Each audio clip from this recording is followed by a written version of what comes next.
We are live. Tell your friends you're listening to the Verhoeven Effect podcast. I'm Conlon. And I'm Nathan. We have another very special episode. We have the 1988 movie Bull Durham. Nathan, you have a history with Bull Durham. I know I had seen it in the past, but this was kind of watching it yesterday was like, that was a return for me. It's like, oh, I remember some of this stuff, but then there's a lot of it I didn't. Yeah. So, because I would have been 14 when this came out. So, this movie's 37 years old now. I remember this as being a constant staple of like mid-90s Comedy Central. Mm-hmm.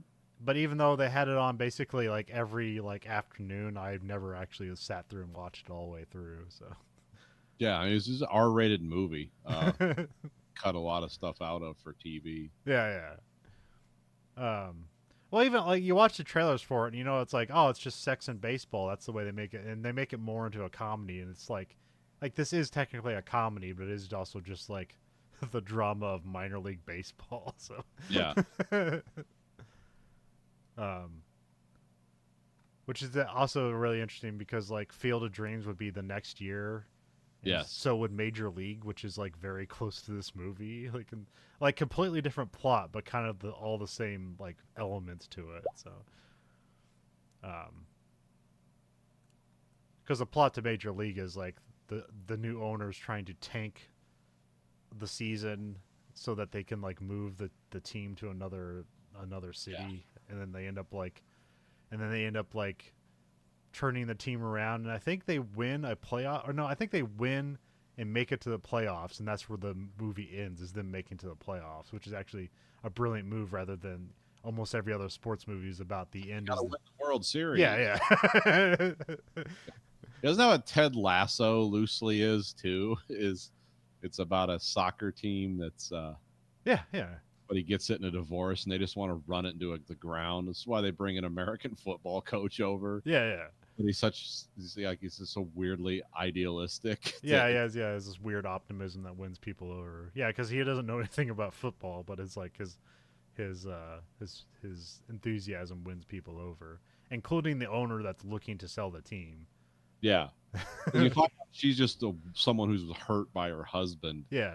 It was just so, she was just like wanted to be more than just the latest beautiful Miss whoever. Yeah. And then she got older and she's like, yeah, that really sucked.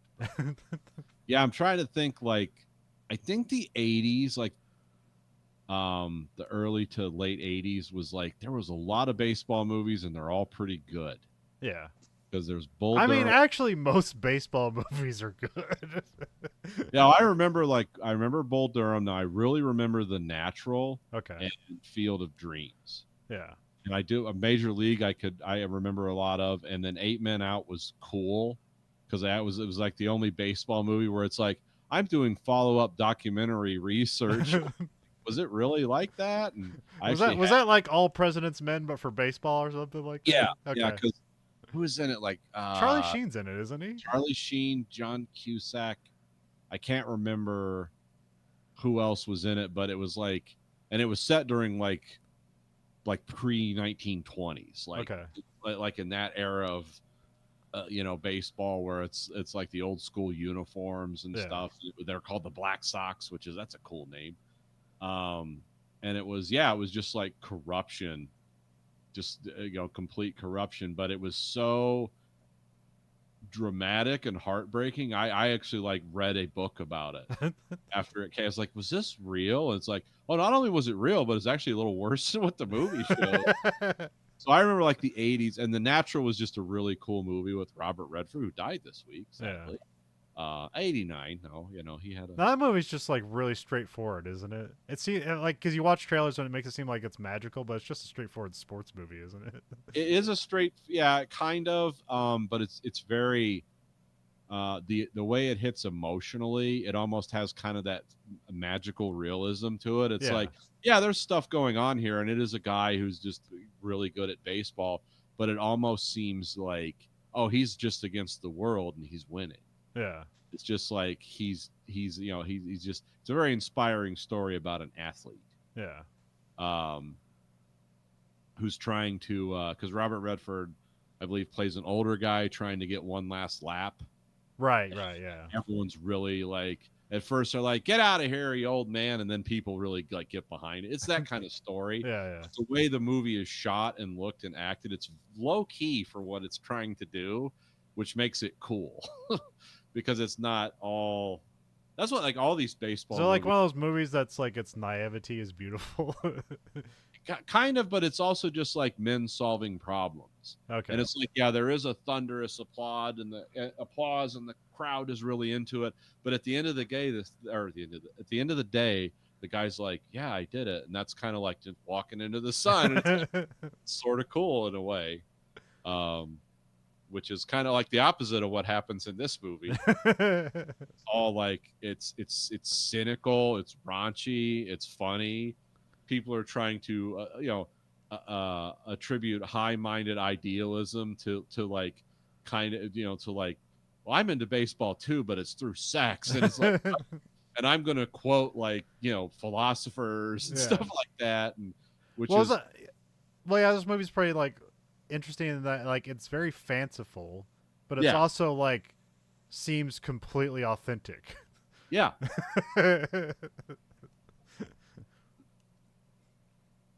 Which this is directed by Ron Shelton, and he played minor league baseball. I don't know if this is like, this is how it happened, or if he's just like gathered up stories and his own experiences and he created this, or I'm not sure how it came out. What I understand is, he fought in World War II, played minor league baseball, and then it didn't really work out, and then he went and got like, I think he went to college. Let me see. Let me look him up because he had an interesting story. It was like baseball, World War II, back to baseball, college, and then college again. Like he ended up with like a master's degree in arts or something, and then decided to. I think it was like, I've had this script in my head for years about minor league baseball. And he couldn't have been in World War II. He said he was born in 1945. Oh, maybe it wasn't World War II. Was it Korea? Yeah. No, he would have been too young for that. I don't know. Maybe I'm getting. Well, I think he was in the minor leagues in '67, so maybe it was Vietnam. So that could have been. I'm not sure. Why did I think in World War II? I don't. Maybe it was the other guy who wrote something. I don't know. But yeah, Ron Shelton is known for sports movies. Like we've done White Man Can't Jump before, and so and this is. Yeah, was this his first direct? Because he's mostly a writer, I think. But I think this might have been. Was this his first directing? This is his first directing. He was second unit on some other stuff before this. And then he also does Tin Cup, which is also bringing Kurt Russell in, which is a kind of the opposite story where he's actually the talent who like throws it all away rather than the smart guy who just doesn't have the talent. Yeah, this guy did one of my favorite like Tommy Lee Jones performances.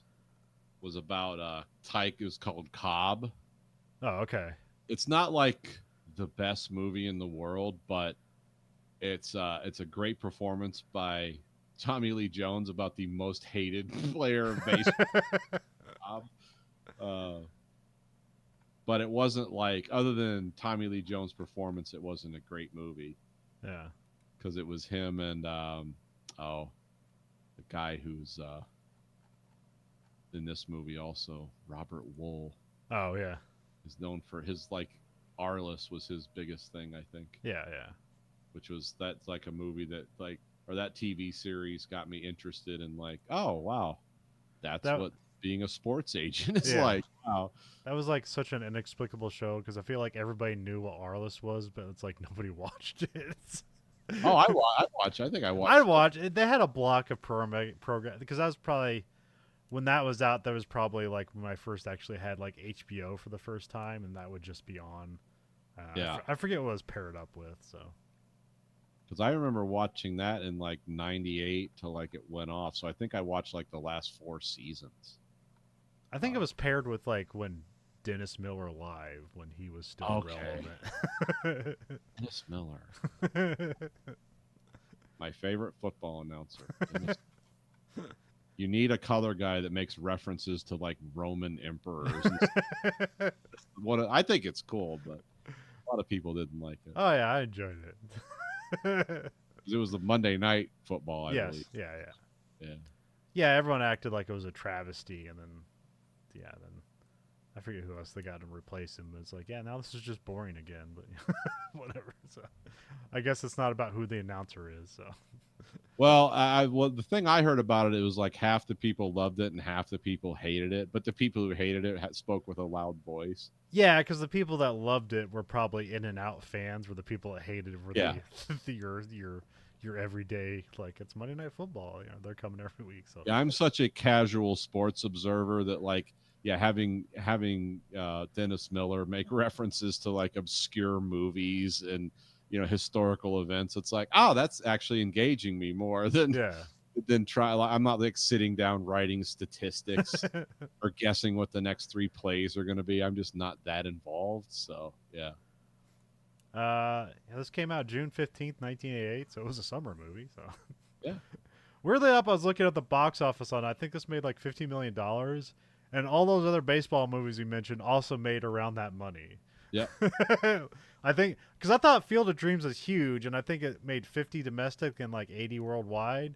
And then I think Major League made like 44 million. It's like, okay, that's your top end of a baseball movie. So yeah.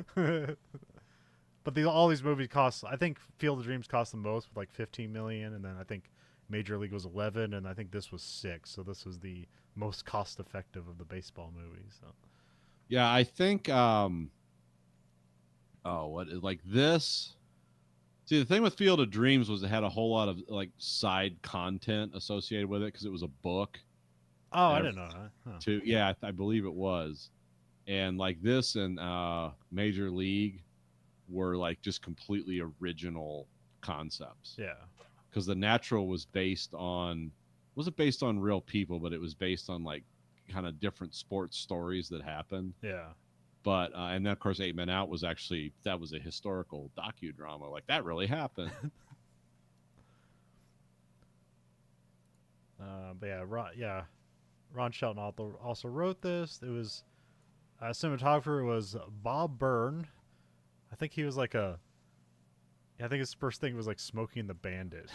Yeah, he did a lot of movies with Burt Reynolds, yeah. Burt Reynolds, yeah, because he did Hooper, which that's a cool movie. Did Blue Collar, I remember that one. Smokey and the Bandit. 16 Candles. Yep. Bull Durham. I'm trying to think of the other big ones he did. I think he also did he was like electrical unit or second unit on some bigger stuff. That's usually how it happens with these guys. Really? Oh yeah. This one he did. Yeah, he did a lot. He ended up doing a lot of TV. Like he shot like 91 episodes of Man About You. Oh, okay. But the thing I remember is the Titus television show, not Titus Andronicus, the comedian Titus. Okay. Which that was like, I don't know, when that came out, that was kind of like a really cool way to present a comedy television show. Like there's a lot of like MTV editing and stuff like that. I remember I loved the first season. Like had Stacy Keach as like the insufferable father, and he was like great at that. Like to the point where it's like the point is that his dad was an awful person, but like Stacy Keach was so good. It's like I love when your dad is awful. Yeah. An awful father is cool. And then I think because that's 53 episodes. So that's either 2 seasons or it got canceled half the way, or maybe it was picked up half the way. But I remember they had an extreme fall off where like they tried to because they had like this interesting couple, and then like she ends up like basically like suffering from like bipolar disorder and goes crazy, and they basically have like an entire season of dealing with mental illness, and like nobody was really responded to that for your comedy television series. So yeah, I'm not laughing. This is sad. This is actually happening to people. Oh, that's right. He was camera electrical department on Howard the Duck. Okay, God, that's a cash cow for Bobby Byrne here. Yeah. So yeah, he got his. So yeah, he got paid. Cast is Kevin Costner, Susan Sarandon, and Tim Robbins. I looked up their ages when this was made. Me too. Don't you feel old? Well, I thought this was like Susan Sarandon when she's young, and she's like 41 in this movie. Yeah, she's 40. And Kevin Costner's 33 and looks way older. Tim Robbins is 28. Yeah. That seemed about right. Yeah. Which I assume that because I know like Tim Robbins and Susan Sarandon were like a couple, and I just assumed they were married for the longest time. But no, they just kind of had a relationship for like 20 years. Yeah, they were partners. Because like her name Sarandon like comes from her first marriage. Like that's not her like original name or whatever.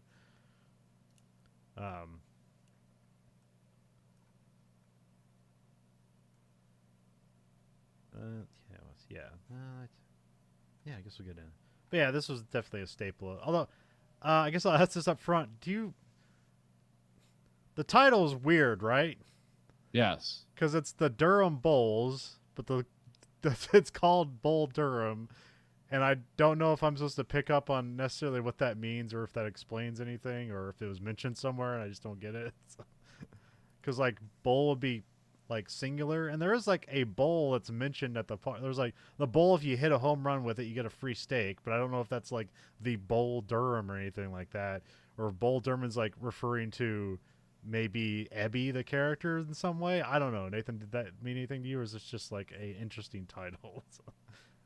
Well, I know it's or is it a real minor league baseball team at all? No, I don't. There's a place called Durham, North Carolina, which is where this is set. Okay. And they had there was a company called, it was made Bull Durham Tobacco. Okay. All right. And that became a trademark. And what else was there? I think they called that city Bull City. Okay. So that was, I mean, that's like the Wikipedia search. Okay. So I think it was just like, it was converted around because it was set in like North Carolina and it was in Durham and they were the Durham Bulls. Okay. But yeah, that makes a bit more sense because it's just like it's just like a name, like it becomes something else. Well, there's that part where there's like a line of people, and they say they're like the like an association of tobacco farmers. Yeah. And then there's just like all these kids held back by a wire before they airdrop like $1,000 in the field, and all the kids run to grab money. So I'm guessing that's the Bull Durham Tobacco Company that must own this team or whatever. So yeah, minor league baseball is such a weird thing. I do not know much about it. Well, they're like, because like baseball is the only thing that it's recognizable with minor leagues. Like I know, like we have a minor league hockey team here. Yeah. But there's not. I mean, there is minor league basketball, but it's like typically you just go overseas and play European basketball, and that's your minor league essentially, because it's just same level of basketball, just in a different location. And you don't have minor league football. You just have college football and NFL football. So, I mean, you do have like arena football now, and there is like, what is it, like the UFL or something like that now? That's kind of. Yeah, they do. I know, like I knew guys. I met people at work that played in the Canadian Football League. Right. Yeah. Because that's really popular there. Because it's like in their winter you can't. Everything's indoors, so it's like 50-yard fields and plays a little faster. And yeah. Like I didn't know. Like I met people. It's like, oh yeah, it's like quarterback in the CFL. What's your reward? I got to be a supervisor at a plant. Like, okay, well.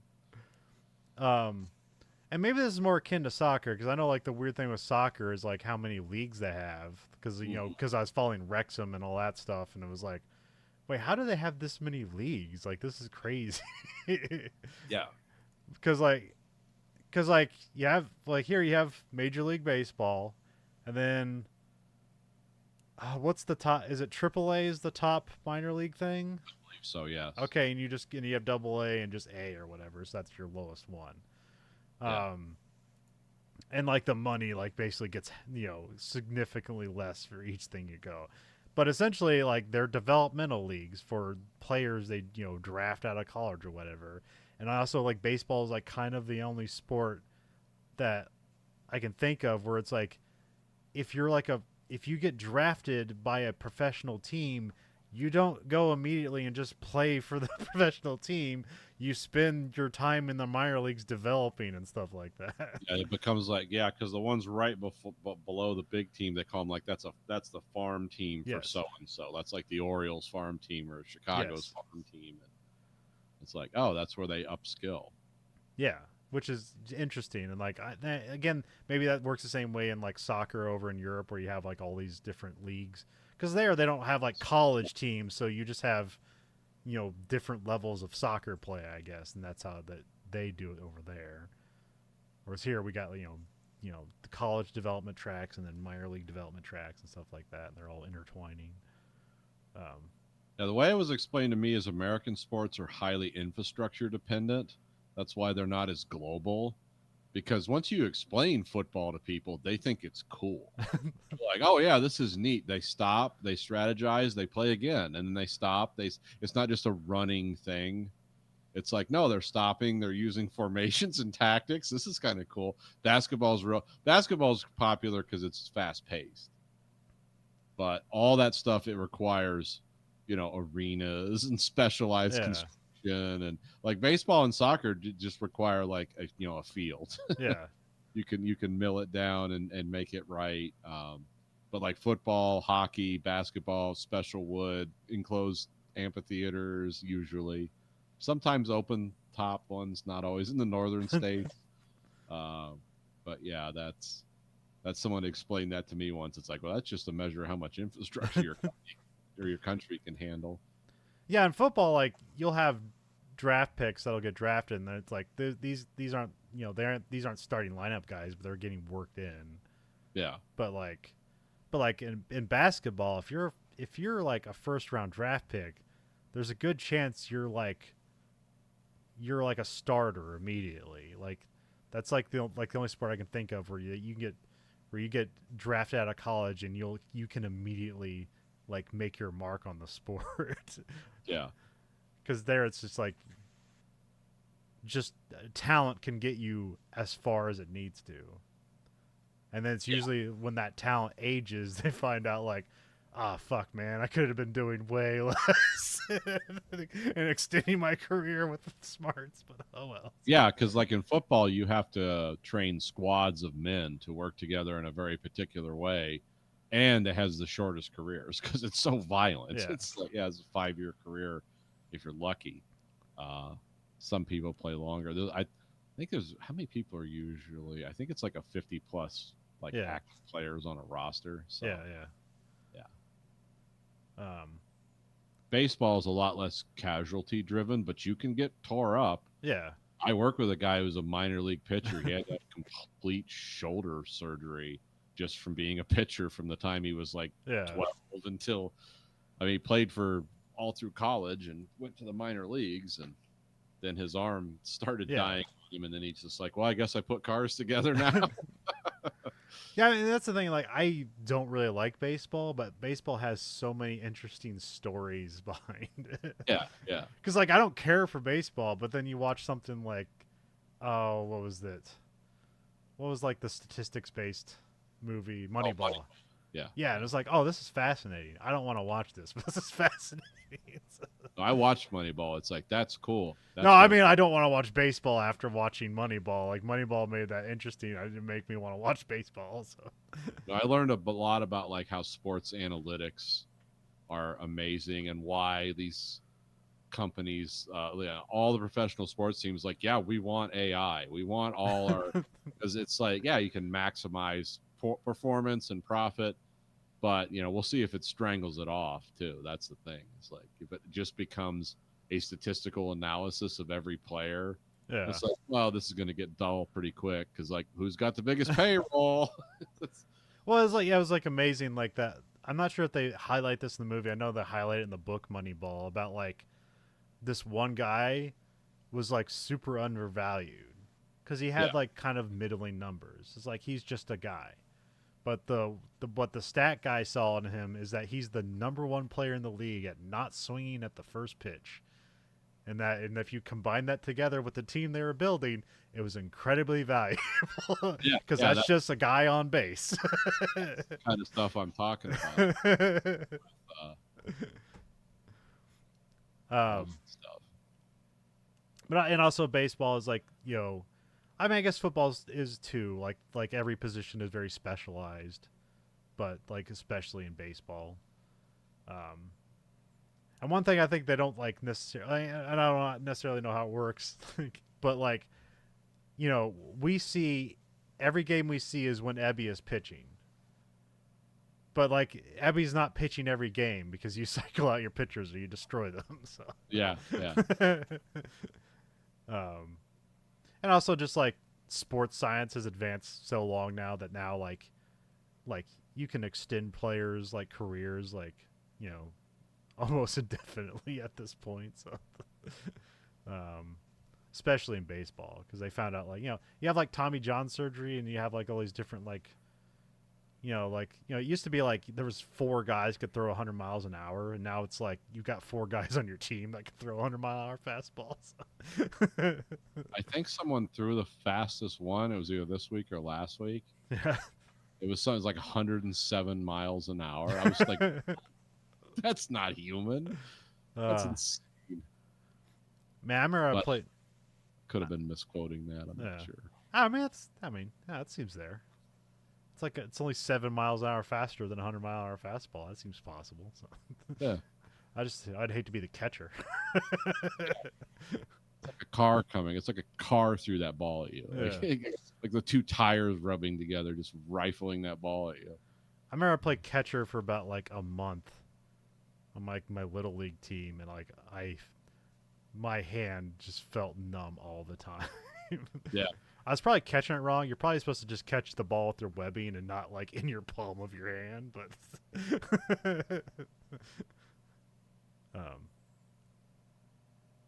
yeah, now they got that torpedo bat. That's kind of interesting for just using science to your advantage. Have you heard about that? No, tell me about that. It's almost like there's a bulge in the bat in the center. Okay. Like it tapers down at the end of the bat. So basically you have all the fat mass in the middle of the bat where the sweet spot is, and it's lighter on top, so then you can get your swing speed around faster. Okay. And it meets all the specifications, but like they wanted to ban it because just hitting was getting really good. But this is after years. But this is like coming after years of just pitching dominance because they've baseball became a solved problems. They know like exactly what people can hit and then like counter against it, and so now this seems like a fair trade-off to get Oh, it looks like a bowling pin. Yeah.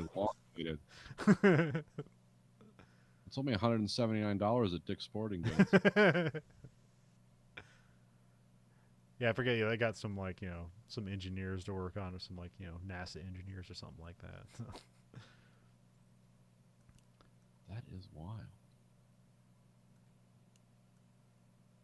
Huh. All right, back to the movie. I haven't started the movie. Yeah, I was just going into like, I just remember this being a big thing on Comedy Central. So, yeah, because I thought this movie was all about just like, oh, this lady just sleeps with all the baseball players, and it's like, well, she doesn't sleep with all of them. She has a cohort that kind of does, but she sleeps with one of them a year, but still kind of a weird ritual to engage in. So. And she's also like has this giant house, and then also like does part-time community college teaching. So it's like I said, it's called being a super fan. But yeah, did she just inherit wealth, or is she getting paid to be the super fan?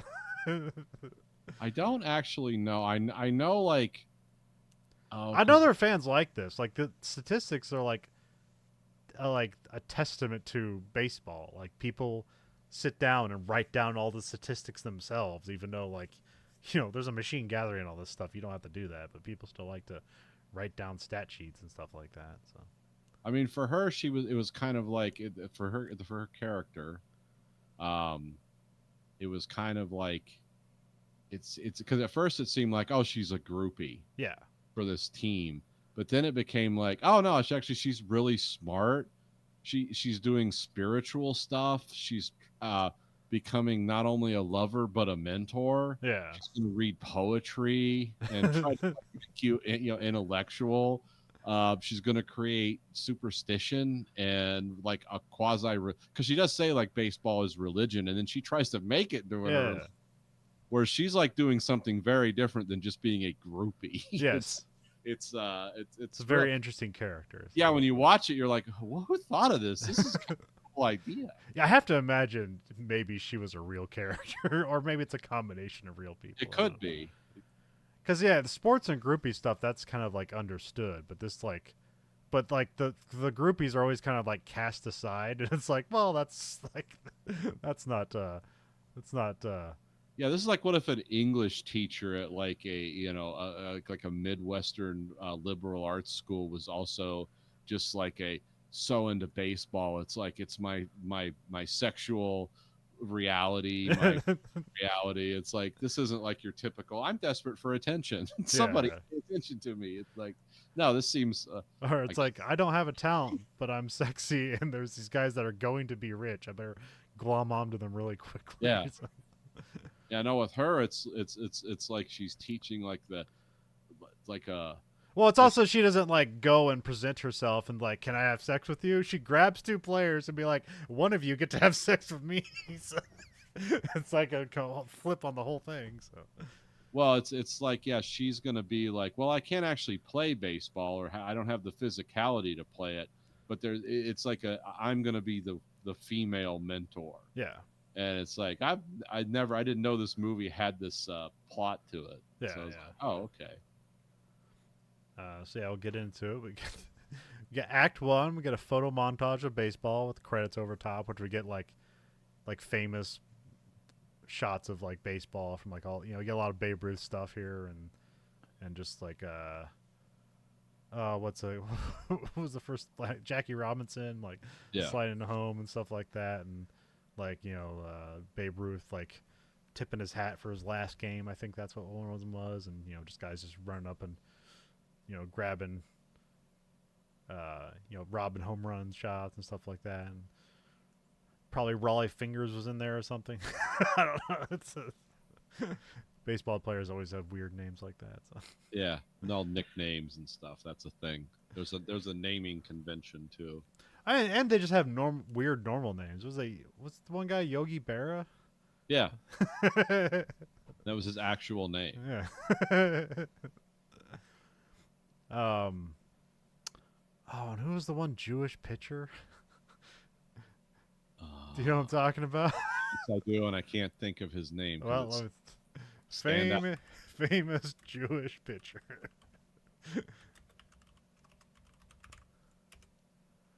Sandy Koufax. Yep, that's it. Yep. Then we got a voiceover, which the Susan Sarandon does the voiceover for this, which it was interesting because she's like she's only in like a third of the movie, but she's like basically giving the telling the story of this team and this whole thing, which isn't unusual. There's a lot of things like that where like the narrator isn't the main character. So, but yeah, she talks about, I believe in the Church of Baseball, and then goes in a bunch of things. Like, she didn't care much for Christianity, but she basically is taking all kinds of religious tropes and then just inserting baseball imagery in instead. So it's like you still got candles and like beads and stuff like that. Yeah, would you say like there's 138 beads on a rosary and there's 138 stitches on a baseball or something like that? And it's like yes, it's all this. It's weaving baseball with, again, like magical thinking. Yeah. It's like this is all connected, like on a well, she also talks about metaphysics and stuff like that, so she isn't discounting, like, it isn't just purely 100% spiritual, but it's like inviting everything to be involved with her like how into baseball she is. So yeah, I think she also she says there's no guilt in baseball and it's never boring. which I think that's false on both counts. But Really into it. It's not. yeah, I don't know. I didn't realize I didn't have I didn't realize I had a choice of to not play baseball. So I played 4 years of Little League and hated all of it. So.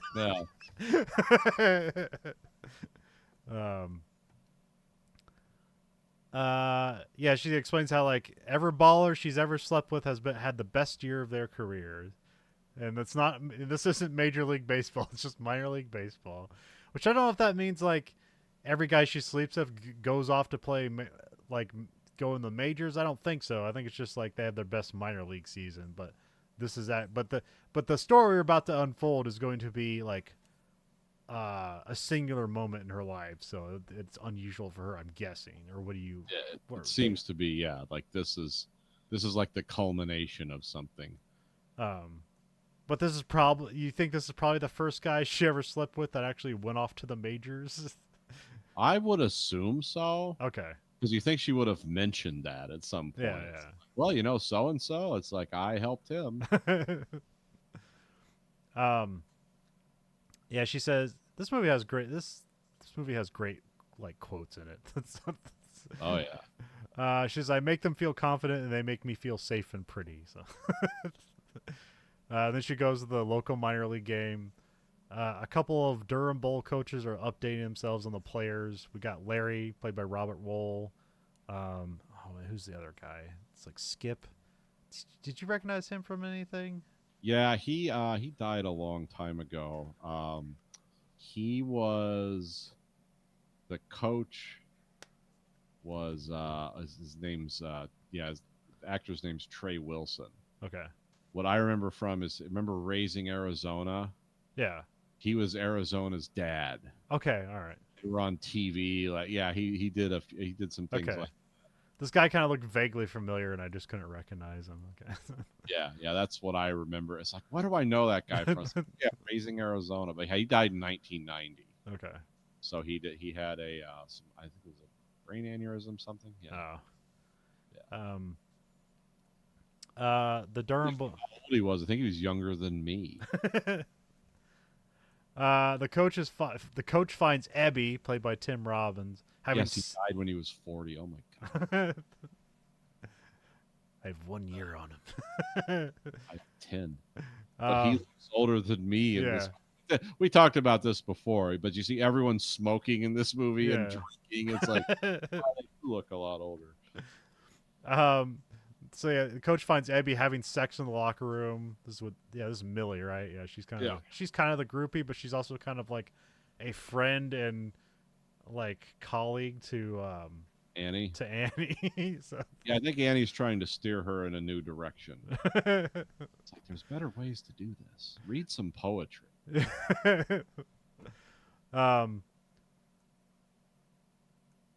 It's his debut tonight, and the coach is like worried he's not warmed up, and he's like, "Hey, I am warmed up. I'm having sex here." So the Durham Bulls take the field. Millie sits with Annie, who's like doing stats, and then Millie goes off with the radar gun to like clock the pitches. Which again, this feels like, I don't know, maybe she's a scout or something like that. That would make more sense. Like that's what scouts do, but or they're just working for the team, I guess. I don't know. That's the thing, you don't know, like, what's the official capacity with Annie and the baseball teams? I always thought of her as like she's a super fan. Yeah. It's like everyone knows her. She doesn't miss a game, a home game at least. And yeah, it's just like, let them do whatever they want to. They're not hurting it. But what's she doing with like, the speed gun information? Is like she has to relay that? Is that just for her own like edification, or is she relaying that information? This is about quantum physics, data points, and making connections with yoga and Vishnu and science. And I mean, I guess in her sense, she's gathering all this data to determine who's going to be the best mate for her. Yeah, that seems like that's her thing.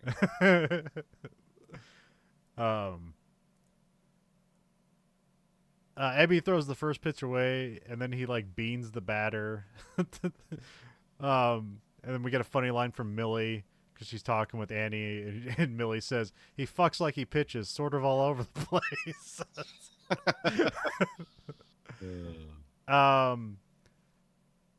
Yeah, this is probably like I said. Ebby apparently throws fast but has no control, and this like I'm not sure if they just found different production methods, but no pitch in this movie looks fast. No. But they're telling us it's like that's a 97-mile-an-hour fastball, and it's like I've seen a 70-mile-an-hour fastball, and that's scary. That's terrifying. This doesn't feel anything like that. So Yeah, they probably had to just take everyone's safety because he does like being the mascot once and hits different things, and it's like, yeah, if they were throwing that, that'd be like firing a gun off on set. If that hits anyone, but I feel like Major League did a better job of portraying a fast pitch. Where here they just don't. Yeah. I don't know. Maybe they just like they didn't want to like fake anything. It's like they'll just have it be what it is. So. Yeah. But I don't believe Ebby throws a 97-mile fastball. No, it doesn't seem. It's because you think people would be like, "Oh, somebody's dead," and it's like, "Yeah, it's keep this guy in." He's it's like I don't think that would happen. Well, I just mean that when you see Tim Robbins throw a baseball, it doesn't look like it's going that fast. So. Yeah. Then we get like the coaches or the managers I guess are talking afterwards, and he says like he walked 18 like new league record, and they said he struck out 18, which is like, well, that'd be amazing. We didn't see any of that, but they just mentioned it here. So, and then we get Crash Davis comes in. This is played by Kevin Costner, a great name. I wasn't sure if Crash was a nickname or his actual name. That was a nickname. Okay. The nickname scheme comes up in this a few times. Yeah. Well, I figured there'd be like some like drunken confession as to what crash means, which is like he crashed out of the out of the show or whatever, and something like that, and that's why I call him Crash or something else. I was like, I remember there's the when Top Gun Maverick came out, there was always like YouTube videos with like fighter pilots and stuff like that, and there's always this funny thing where it's like like in Top Gun, everybody has a cool nickname, and then like you talk to real fighter pilots, and they like you never give yourself a nickname, and it's never cool. Yeah. You don't get to choose your own name. And if you do have something that sounds cool, it's because you did something bad. Yeah. Hey, why do you call him Penguin? It's like, oh, he shit all over the plane. It's always going to be something not good. Yeah. Time to put that on your helmet. Yeah, put that on your helmet. Remember that? What was it called? The Rage League? Like, it was like a comedy skit, but it was called like football if it was played by convicts. But the guys on the other team get to name the team and the players. So you had the worst names possible, like Pittsburgh pedophiles. And, like everyone had a really racist name. Which I'm, my favorite like quasi baseball skit is from Upright Citizens Brigade. I forget. It might have had like a different name, but it was the conceit was it was baseball, but then you had all these added things with it, and there was always my favorite was the forbidden gun at second base, which you're not supposed to use, but is always there, and then somebody grabs it and uses it, and I was just like, he's using the forbidden gun at second base. Someone's gonna snap. That gun.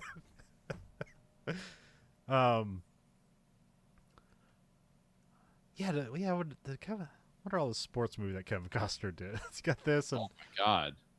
After westerns, I think it's his biggest genre. Yeah, because he did this 10 Cup. Was he another? I mean, I get Field of Dreams, but he's not necessarily a player in that. But he is. He's the main guy. It happens to Kevin Costner performances. 10 Cup, Draft Day, For the Love of the Game. That's what he. Yeah, it's like an older baseball movie he did. Okay. American Flyers, is that like a biking movie? I think so. Yes. Yes, that's about guys racing bicycle.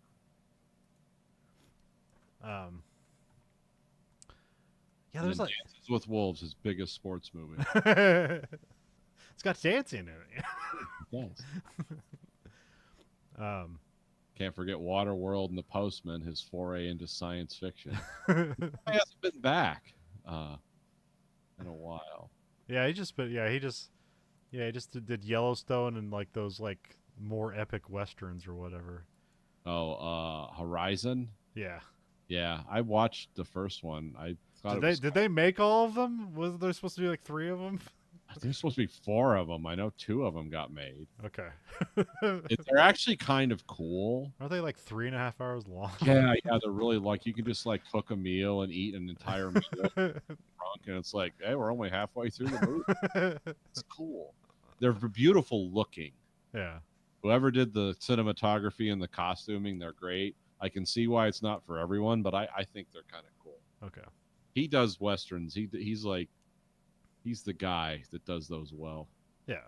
or the team he brings together does them well. Because Clint Eastwood's not doing them anymore. So Yeah, like Kevin Costner's another one. Like, it's it's really easy for him to seem like a bad actor, but he does yeah, have a charisma and he is good at some yeah. things. But he has, He can slip into line delivery that's very yeah, unconvincing sometimes. yeah. I forget. There's like a moment in this movie where he's just reading lines, and Yeah, it's like, oh shit, he's a bad actor. yeah, It's like, how that happened? I've been enjoying him this whole movie, and then suddenly he's just a dude reading a script. It's like, how'd that happen? yeah. He can do flat delivery like without warning. Yeah. But I'll tell you, in his westerns and stuff, he does not. It's like he's locked in, Yeah. whatever that is. But Well, yeah, I mean, yeah, sometimes like you just have him be stoic and say simple things, and that's kind of like, that's Clint Eastwood and, Keanu Reeves and stuff like that, or even like Charles Bronson. That was kind of their bread and butter. Just give me the least cool, give me the least lines and the coolest lines, and then everything will be good. So. yeah. I mean, he's done some really dumb shit stuff too. Didn't he do like a Robin Hood movie? Kevin Costner, yeah, yeah. It was a Yeah, big yeah, movie, and like then everyone made fun of him because he couldn't do a British accent, so he just had to be American Robin Hood. So. yeah. But he has a way sometimes of doing line delivery where it takes on a cadence kind of like this, and it's like, is he like not liking the script, or Yeah, is yeah, what's he doing here? yeah, yeah. When his delivery becomes lifeless and flat, and then also Yeah, seems like he's doing a JFK impression or something like that. yeah, because he does this kind of talk. Where's this guy from? He's like, oh, he's from California. It's like, it's not how California people talk. So yeah, Crash Davis reports into the coaches. He goes, "I'm too old for this shit. Why the hell am I back in A ball?" And then they talk about Ebby having $1 million arm but a 5-cent head, and then Crash is here to get Ebby in line, and then Crash claims he quits, and then he heads back and takes the job. So, have it being the end of Act 1. Yeah, and I like how the coaches just wait in the room, like they made their pitch to him, and he walks out and slams the door, and they just kind of look at each other, and then here he comes again. All right, all right, Well, I'll take the damn job. Well, I think they also mentioned here that like the coaches are also players, and that like I think he hit a home run against Larry here, and he's like, "Oh yeah," and now Larry's a coach, which is funny because like Larry, he doesn't seem like he's doing anything to be a coach, and like for like 80% of this movie, then he gets like one moment where he goes out and kind of solves everyone's problems. It's like, oh yeah, yeah. He's just kind of the quiet like deputy coach that Yeah. like, oh yeah, by the way, this is he doesn't jump in like this is a stupid problem or whatever. He's like, okay, well, this is what you do. How you shop for, we'll talk about it later. Oh, okay, yeah, they all kind of, all right, let's get back to the game. Well, I'm not going to address what's really going on here, which is everyone's anxiety. I'm going to their question and get back to it. And I'm not sure if this is the first one to do. This is kind of like a plot of a lot of baseball movies about like the wild pitcher that needs to be tamed. Yeah.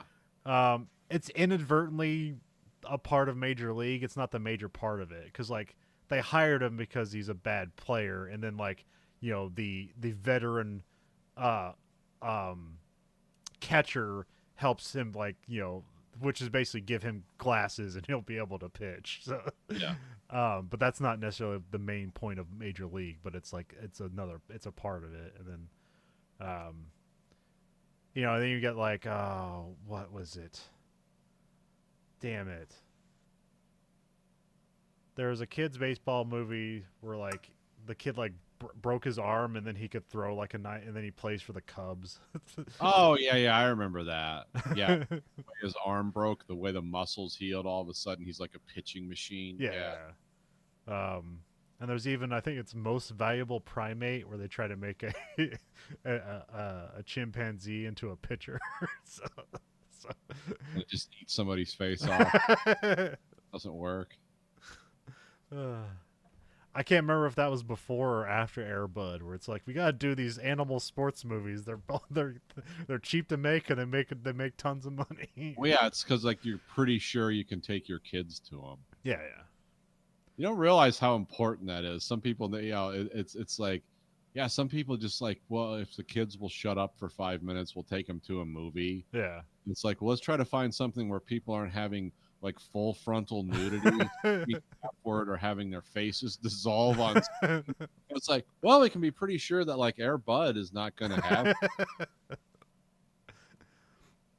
So you have Air Bud humping one of the retriever cheerleaders. He creates a team. I don't know, but they probably wouldn't film that even if that was the case. They did have the secondary Air Buddies franchise where it's all golden retriever puppies going to space and stuff like that. So. Wasn't that the same thing with the talking babies? The Look Who's Talking stuff. Oh yeah, I mean they had 3 of those. On franchise or yeah. I'm not sure if that is separate friend. Maybe, I don't know. Yeah, because that. Oh yeah, yeah. Look Who's Talking is talking babies, and I think the third one they have like talking animals as well. Oh, okay, yeah. I thought they did because I know that was originally John Travolta. Yeah. Before Pulp Fiction, I think he was doing that. Or yeah, and Bruce Willis was the voice of the baby, and then that Look Who's Talking too, where it was like Bruce Willis and Roseanne. Yeah. And then the third one had like talking animals. Yeah, and I think John Travolta was in all. So. Yeah, I don't know if that was before Pulp Fiction or after. No, it was before. Okay. I know they said like Pulp Fiction single-handedly saved the careers of, and they have a list of people. Like, oh, okay. We got Act 2. Abby is getting interviewed and being an idiot. Then we have the team is out at a club. Millie hits on a guy. I think it's the second baseman or whatever. It doesn't really matter. She's kind of like every scene she's hitting on a different guy. So. Yeah. I wrote Annie's sitting with a team owner, but like this is like the Joker guy that goes out and like does the weird like he kind of has like a pinhead kind of like and he like blows the water and he's got like a question mark on the back or whatever. Yeah. This is like the Bull Durham gesture or something like that. So. Yeah, this was a real guy. Okay. The Clown Prince of Baseball, and he did these kind of things. It was so weird. I was like, I guess this must be true. I had no idea. So. I think this was the guy mixed up with the director of the movie. Oh, okay. Yep. Yeah, this was the guy who was in World War II. Okay, all right. And played baseball and then came back as an entertainer. And I mixed him and the director's biography. Okay, that's why my notes are all screwed up. Okay. Yeah, because he died in 1999. Okay. So, yeah, he died about 10 years after this. But, yeah, he's one of those guys that just has... His name's Mandy Patinkin. Huh. Or Patkin. Max Patkin. I'm sorry. Okay. No, Mandy Patinkin's an actor. Max Patkin, he's one of those guys that has, like, those rubbery faces. Yeah. That, so that was... that was the guy who played baseball. Okay. And fought in World War II and then came back. Yeah. Now he's like a vaudevillian baseball gesture in between innings or whatever. So. Yeah. Which that's the thing that like minor league teams they have to do wild things to bring people out to the games because it's not like, hey, come watch the game of baseball be played at its pinnacle. It's like it's not really what's going on here, but to even to have like have you ever heard, I think it's called the Banana League. Have you heard of this or seen clips of it? No. Okay, it's basically like kind of like Harlem Globetrotters but for baseball. And it's like okay. And it's very you see highlights of it and it looks amazing, but cuz you see guys doing like backflips before they throw to first base and stuff like that and they're like trying to do like behind the back like passes and things like that like with the baseball and then there's just all sorts of wacky stuff going on there. I don't know how many rules there are in it, or if it's just for pure entertainment. So I think it's a 4-team league, but they got like, I think it's on like ESPN2 or something like that. But oh, okay. Check that out. Banana baseball. The Savannah Bananas, that's the name of the team. Sounds good. What is the league they're in?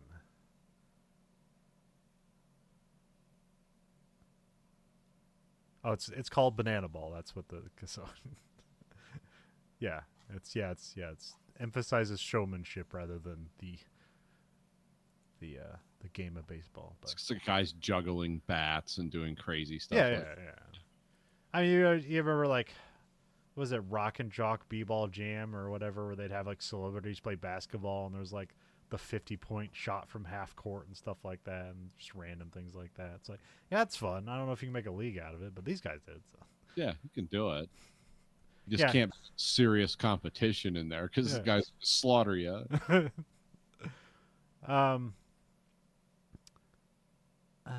see here. Crash buys Annie a beer and he gets invited over to drink and talk. Ebby dances with a bunch of women, and then Ebby asks Annie for a dance, and then Crash like stands up to Ebby because they don't know each other at this point. Well, he knows Ebby, but Ebby doesn't know him.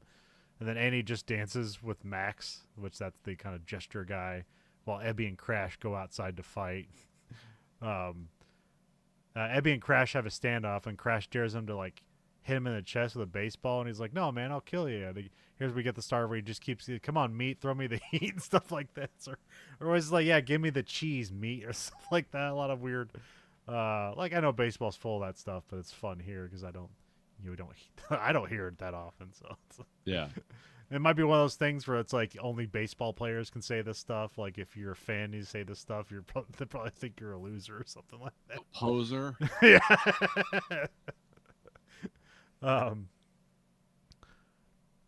So he gives him baseball, and then Ebby misses the throw and just breaks a window. One of many windows that will be broken in this movie. So.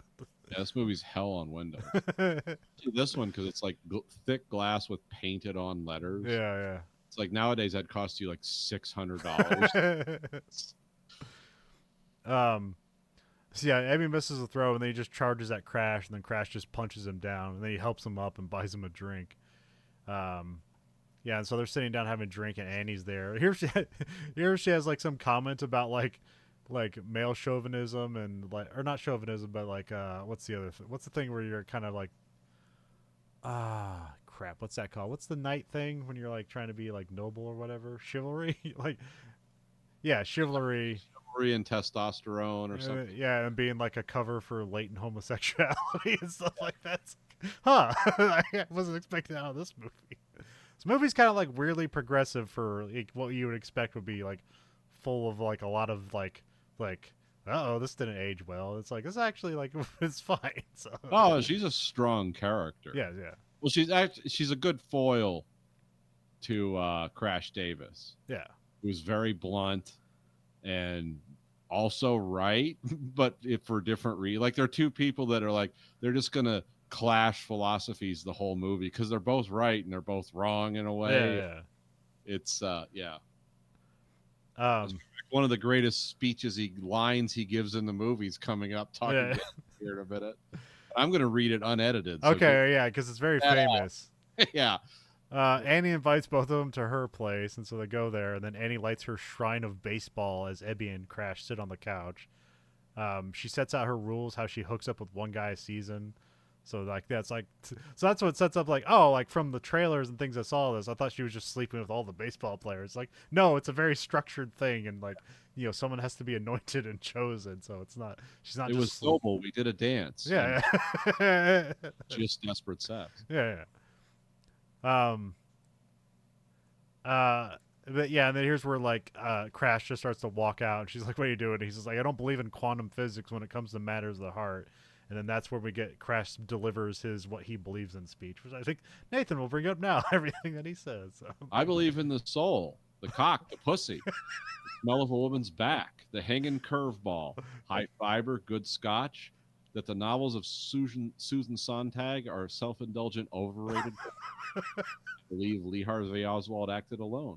I believe there ought to be a constitutional amendment outlawing AstroTurf and the designated hitter.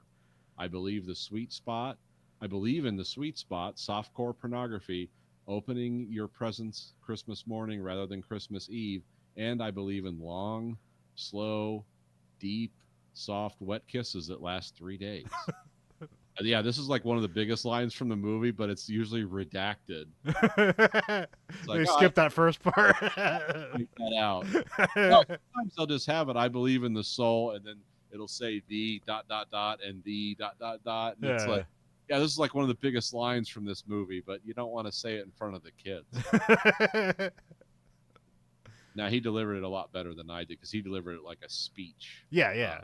So yeah, this is like Kevin Costner when he's good, because he also could have delivered this completely bad and bland, but he believed what he's saying.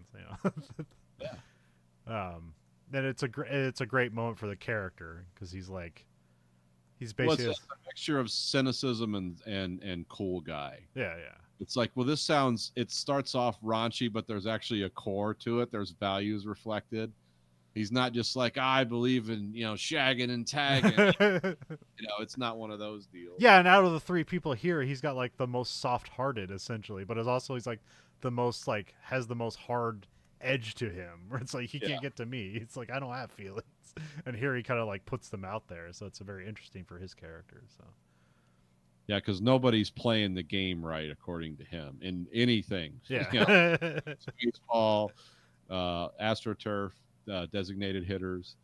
Yeah, which makes them both like progressive and also like conservative at the same time. So it's just the the interesting dynamic of the character. So yeah, this movie has good characters and good dialogue. So oh yeah, this movie's transcendently good when you take it all in. Because you think it's like, well, this is a late 80s rom-com thing. Yeah. Hold up, and then you take the story of its whole scope and you're like, well, damn, that was really good. Well written. It was you cared about what happened to the people. Yeah, because I feel like this like out of those baseball movies we mentioned, like this might be the best one. And easily, yeah. well, I don't know. The Natural's really. Yeah, I haven't seen that, so I can't compare. So. As a crafted movie, it's magical. Yeah, it is cool. Field of Dreams is cool too. But I've seen the AFI stuff. I've seen that scene from The Natural where he hits the base home run into the lights and they explode. Mm-hmm. So like I know, even though I've never watched the movie, I know of that movie. Or I feel like Bull Durham doesn't really get that, but maybe because it's raunchy and stuff here. So like, no. The Natural is very straightforward. Again, you can watch that with your family. Yeah. And it's the way it's shot. It kind of has that gauzy surrealism throughout the movie, and also Robert Redford's in it. He's a great actor. Everyone does a great job in it. But it's like old fashioned baseball. Yeah. It's like a cool idea from a cool time. But like I just feel like of the Bull Durham, Field of Dreams, Major League, I think Bull Durham is forgotten more than those movies are. Yeah. Well, Major League was just crazy. That was kind of in the same vein of like, what were those movies they made, like Top Shots or what was it? No, Hot Shots. Yeah, the hockey. It was kind of like that just got progressively crazier as they went along. Yeah, and also I guess the cast of Major League is like probably pretty over time. Just seems like it's a much bigger cast than because here you got Kevin Costner and Susan Sarandon. I mean, even Tim Robbins, but he's kind of a he's kind of more of a character actor rather than a leading man, although he does a lot of lead stuff too. But he's done some movies I really love. Shawshank Redemption. Yeah. Code 46. What's the one where he's the Arlington Road? Arlington Road. There's the one where he's the South African cop in the 70s. Catch a Fire. Yeah. Vic Voss, the most understated, sad cop in South Africa. The most unenthusiastic torturer you've ever seen. So yeah, Crash delivers a speech to which I think Annie goes like, "Oh my," and basically falls in love with him right there. But she's like, Yeah, but you're not the but he's leaving. I got this prospect here, so she's gonna take on Ebby. So Crash leaves, then Annie like directs Ebby on how to take off his clothes, but she's just trying to like shove them off at the same time, which she counters with I forget she mentions some famous baseball player, like might even be Ty Cobb or something like that. So, you think Ty Cobb might have taken his shoes off before he took his pants off? It's like, I guess. Actually, I don't know. Ty Cobb had a lot of weird stuff surrounding him, so I don't know. He's a very superstitious guy too. Okay. And also just couldn't be anyone's friend. Yeah. Oh yeah, we go, Abby, honey, have you ever been tied up in bed before? So then we cut to elsewhere. Crash is like walking the streets, like looking in at like his reflection in like a window or something like that, and swinging. It was like a light jazzy soundtrack. Very 80s. We cut back. Annie has Ebby tied up and like reads him Walt Whitman, which he's very confused by this because he's like, "We're just gonna have sex, right?" She's like, "No, you're gonna listen to Walt Whitman." So, yeah, it was a funny scene. I actually forgot about that. I was like, "Oh yeah." Then we cut to it's like the next day. We got a funny thing here is like one of the players like gets on like like an Apple box or whatever and announces like a Bible study like after practice and stuff like that. Because even though like sports are filled full of like testosterone guys that are just like getting laid every day by like 6 different women, there's also always these like old like just like super Christians like I made it here, like me and God got me to baseball. Yeah. Oh yeah, I met those people too. Even in high school athletics, it's a strange combination of guys that's like, look at that girl, and then the next guy you meet is like, have you heard about our Savior? And then you got a guy who's a mixture of both. It's like 35 years old and talking to the cheerleaders about Jesus. It's like, somebody get him out of here. Nothing good's about to happen. I think Tyrese Halliburton, he's like the Pacers star player, is like like a good old church boy. Yeah. Because you think like like basketball players are famous for their promiscuity. Oh yeah. And then it's like that great like Saturday Night's Live sketch. Yeah. So it was the guy playing like Julius Irving or something, and like every relationship was 5 minutes long. Women would just keep walking in, and he was like, I was smoking a cigarette. I was on the rebound from my last relationship seconds ago until somebody new walked into me. It's just like nuts. It's like Cyrus Halliburton's like this young guy, and you think like he's like, oh no, I'm just having church study after practice. It's like, oh, you're, because like, what is it? Because also like, if you look up like just even myths, it's both a myth, but like stories about like NBA All-Star Weekend, where it's just like the most beautiful women that are the least famous just trying to throw themselves at all these men. It's women that go down to Mexico to get fertility drugs. They can't be prescribed in the U.S. because you can get those because they just jam themselves full of estrogen drugs for like because they want to have like 9 basketball babies so they can. It's like, I'll be a millionaire off this child support. Not a condom in sight. Car. It's like, no. God says it's a sin. Yeah. I've heard those stories. They're true, by the way. Yeah. But also, you get these church boys in the middle of this, so it's just funny. And I heard a story. I wonder what they do. They just throw a chair against the hotel doorknob because the whole floor is just wild orgiastic excess. I was watching that. Did you ever watch that? Oh, was it The Last Dance? About the Bulls, like last No, season. I never didn't watch that one. So there was like, you would think like Jordan, who was like the biggest person in the world, is like, it's like he's probably sleeping around, right? And like they're talking about like all the parties that the Bulls would have, and like he would show up fucking angry at everybody. He's like, "What the fuck are you drinking for?" It's like, we got to get in the gym and stuff like that. Oh, he is fucking crazy competitive. So party foul. Hey, relax. No, when you relax, you start dying. Okay.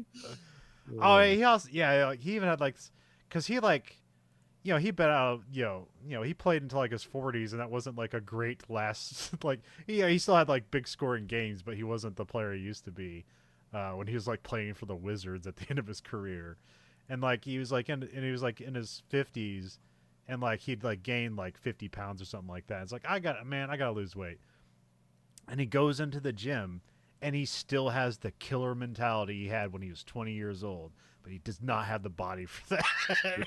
And he practically killed himself, like physically and psychologically. So... The shadow of what I used to be. Older, it happens. Just getting on a treadmill and running at full, like the hottest setting. Like, why does my chest hurt? It's just because you're not meant to do that. But yeah, there was a recent funny church boy story in football. I forget what it might have been, the Texans or something like that. It's like a kicker who is like, all in the church. He's all into Christianity, and like they had something where like they made a bet. It's like, hey, if you can kick this ball at the 50-yard line and intentionally hit the goalpost, we'll end practice. And if you don't, we're going to be running for the next hour or something like that. And so he like kicks it, and like there's like media around and stuff like that. Kicks it, hits the goalpost. Everyone's celebrating, and he's like, "Hey, he wants to go to Bible study." And they're like, "Yeah." It's like everything like celebration like gets quashed, and so it's like that's weird. Yeah, you can just hear the screams of joy die in every throat.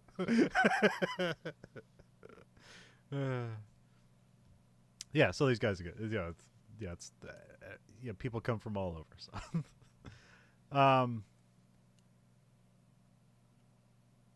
where the hell is it? Oh yeah, so it makes an announcement about Bible study. Ebby comes in, seeming hungover, and he says his new nickname is Nuke.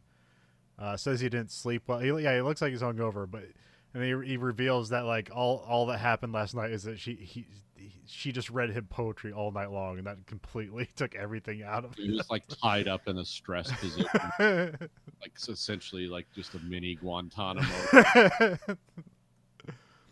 Cut to it's game day. Crash is up the bat. We get the inner thoughts and outer thoughts of like taking a pitch, which is just fun stuff here. So, Crash gets distracted by Annie for a moment, and then he takes a timeout, and then Crash strikes out, and then Annie sends a note to Crash, which we had this happen before. Like, yeah, like you've seen this before. She sent a note to Ebby, and then he started pitching slightly better. So, so yeah, this is like something she does. And then Crash like has the kid read the note to him out loud, and then he sends the note. He takes the note or writes back on it, which we see him like write on it, "Let's fuck next time." And then I get handed back. Millie reads it out loud. It says like she says, "It says I want to make love to you." It's like, okay, Millie's a romantic. So. Yeah. Yeah, because she says something about like his hips or whatever. He's like his hips are open too much or whatever. So, one of those baseball things.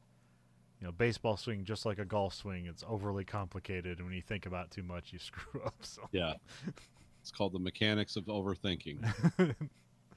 Cut to Annie's at the batting cage as they talk, where she's like trying to demonstrate a baseball swing here, I guess, but it's like doesn't seem to be doing too well. But yeah, it's called hitting like a girl.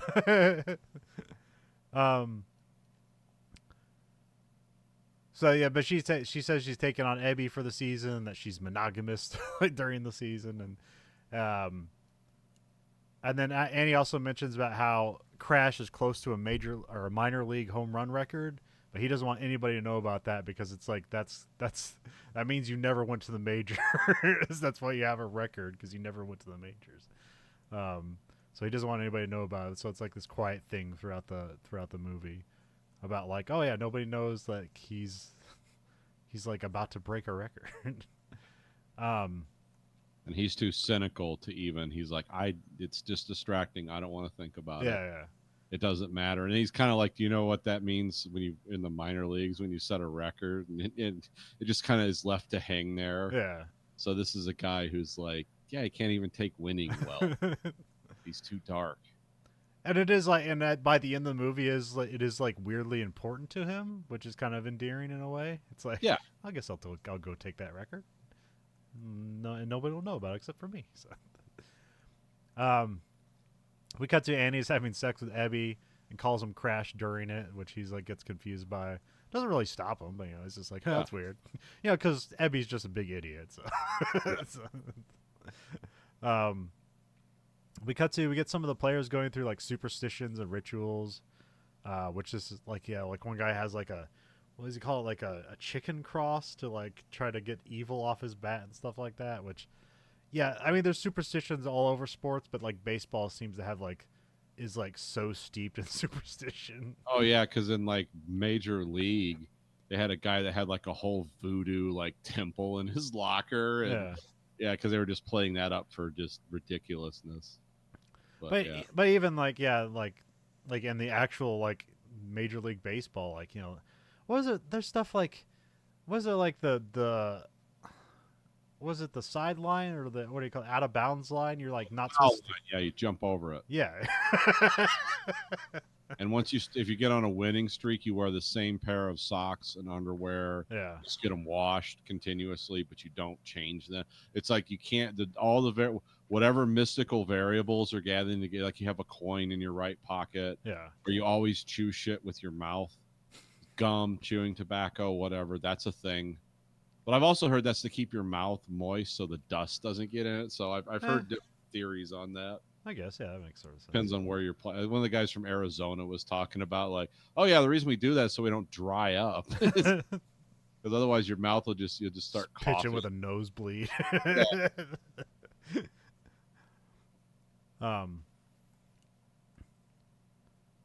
Yeah, it's a thing I learned. And also, a lot of people chew tobacco in sports because you can't be seen smoking on the sidelines. That's not acceptable. Well, there's a thing I was learning about recently about how like the correct humidity to keep a hospital at, because to keep infections down. Because if your nasal passages and mouth are moistened, there's less likely to things to permeate those membranes and get you sick. So because your nostrils are just essentially, it's basically blood under like 2 millimeters of skin. That gets dried out, it's just going to go right in your bloodstream. Yeah. That's why you shouldn't completely zap out all your nose hairs with Brazilian like waxing and stuff. Yeah. That provides a density. Yeah. That's why I have like a disgusting amount of nose hair. You can't see it on camera, folks. I don't shave it because I'm not trying to get sick. But I don't take any vaccines or anything because I believe my nose hair is going to protect me. And that's science. It's Just God. God gave me this. Don't. Yeah, this is where we get like the tobacco farmers, like as they like cut a ribbon before a helicopter drops money onto the field and all these kids run out to grab the money desperately. This is my last Christmas. Ah! Well, I think they're grabbing it for like charities, but like the children keeping it. Yeah. But it's hilarious. It just seems like one of those weird minor league things. So, because anytime I hear news about a minor league team, it's always from weird like stunt stuff to get people to show up to the game. Yeah. So, fireworks display gone wrong or something. It's nickel beer night. It's brawl in the stands night. What'd you say to me? Then we cut to Nuke is pitching. A batter gets a hit on him, and then Crash calls timeout and talks with Ebby. He says, like, don't try to strike everyone out. Strikeouts are boring and fascist. Try to get some ground balls. It's more democratic. Yeah, that's a good line. Yeah. Yeah, there's pitchers like that. There's like, like the guys that like pitch a perfect game. They aren't guys that are like strikeout kings. They're guys that like make weird pitches hard to hit, and somebody just gets ground out the whole game. So, have you ever seen those weird slow-mos of a major league pitch where they'll have those super slow cameras set up? Yeah. And the curve and the arc of that is like, does that defy physics? How is that where the ball like looks like it's going straight and then it rises up? Yeah. It seems to almost gain more counter rotation. Like, how is that happening? almost has like a haze into itself. Yeah. Like where'd that come from? Crash calls for a curveball, and Ebby shakes him off, and then and he keeps shaking him off, and then Crash tells the batter a fastball is coming, and then he just hits a home run. And then Crash tells Ebby he told him about the fastball, and he's like, all right, so that's supposed to be that, Which is funny. Yeah. How did he do that? Because I told him. Huh? Which that's supposed to be like, hey, the lesson is listen to Crash because he knows more than you. So yeah, which I'm assuming that's probably, I don't know, because here we never see any of the other pitchers, so we only know this relationship. So I don't know how, like, because there's usually just one catcher. Yeah, I mean there's multiple catchers in a team, but a catcher is going to play the whole game, whereas like the pitchers, or there's different pitchers every game and different line up and out. So I'm not sure. Like, do you change catchers with different pitchers? Is there always the same catcher? I assume it's always the same catcher because usually catchers are also meant to like be good at hitting. Yeah. So I'm not sure. So they also have to catch the pop-ups and stuff. Yeah. But I'm assuming it's also they can see more closely how the batter is standing and how he's swinging. Yeah. So there's just really this guy's inside the box, he's outside the box, he's standing back. He's going to suggest pitches based on that. And also, so you can catch the ball, you need to know where your pitcher is throwing the thing. So yeah, because if you drop it, then the guy can just take off on you. That's no fun. Don't screw that up. I'm trying to remember. I remember that. Yeah, when playing Little League, that's happened a few times where it's like it's a strikeout, but they like drop the ball, and it's like, oh shit, I gotta run. It's live. And there's like a runner on third, and he overthrows the first baseman. He doesn't get him, and the guy runs into home. Yeah. So a strikeout turns into a run. And then the people's parents want to fight with the kid on the field. I'm going to kick his ass for you. That kid's not going to be breathing by the time. Hey, that kid's parents can afford college. This is the only thing I have. Yeah. You're screwing this up for me. He's going to be working in the mill with me if you're fat. He's going to start drinking himself to death, too. You're not killing my kid. I'm killing yours. Yeah, it's the weird logic that forms.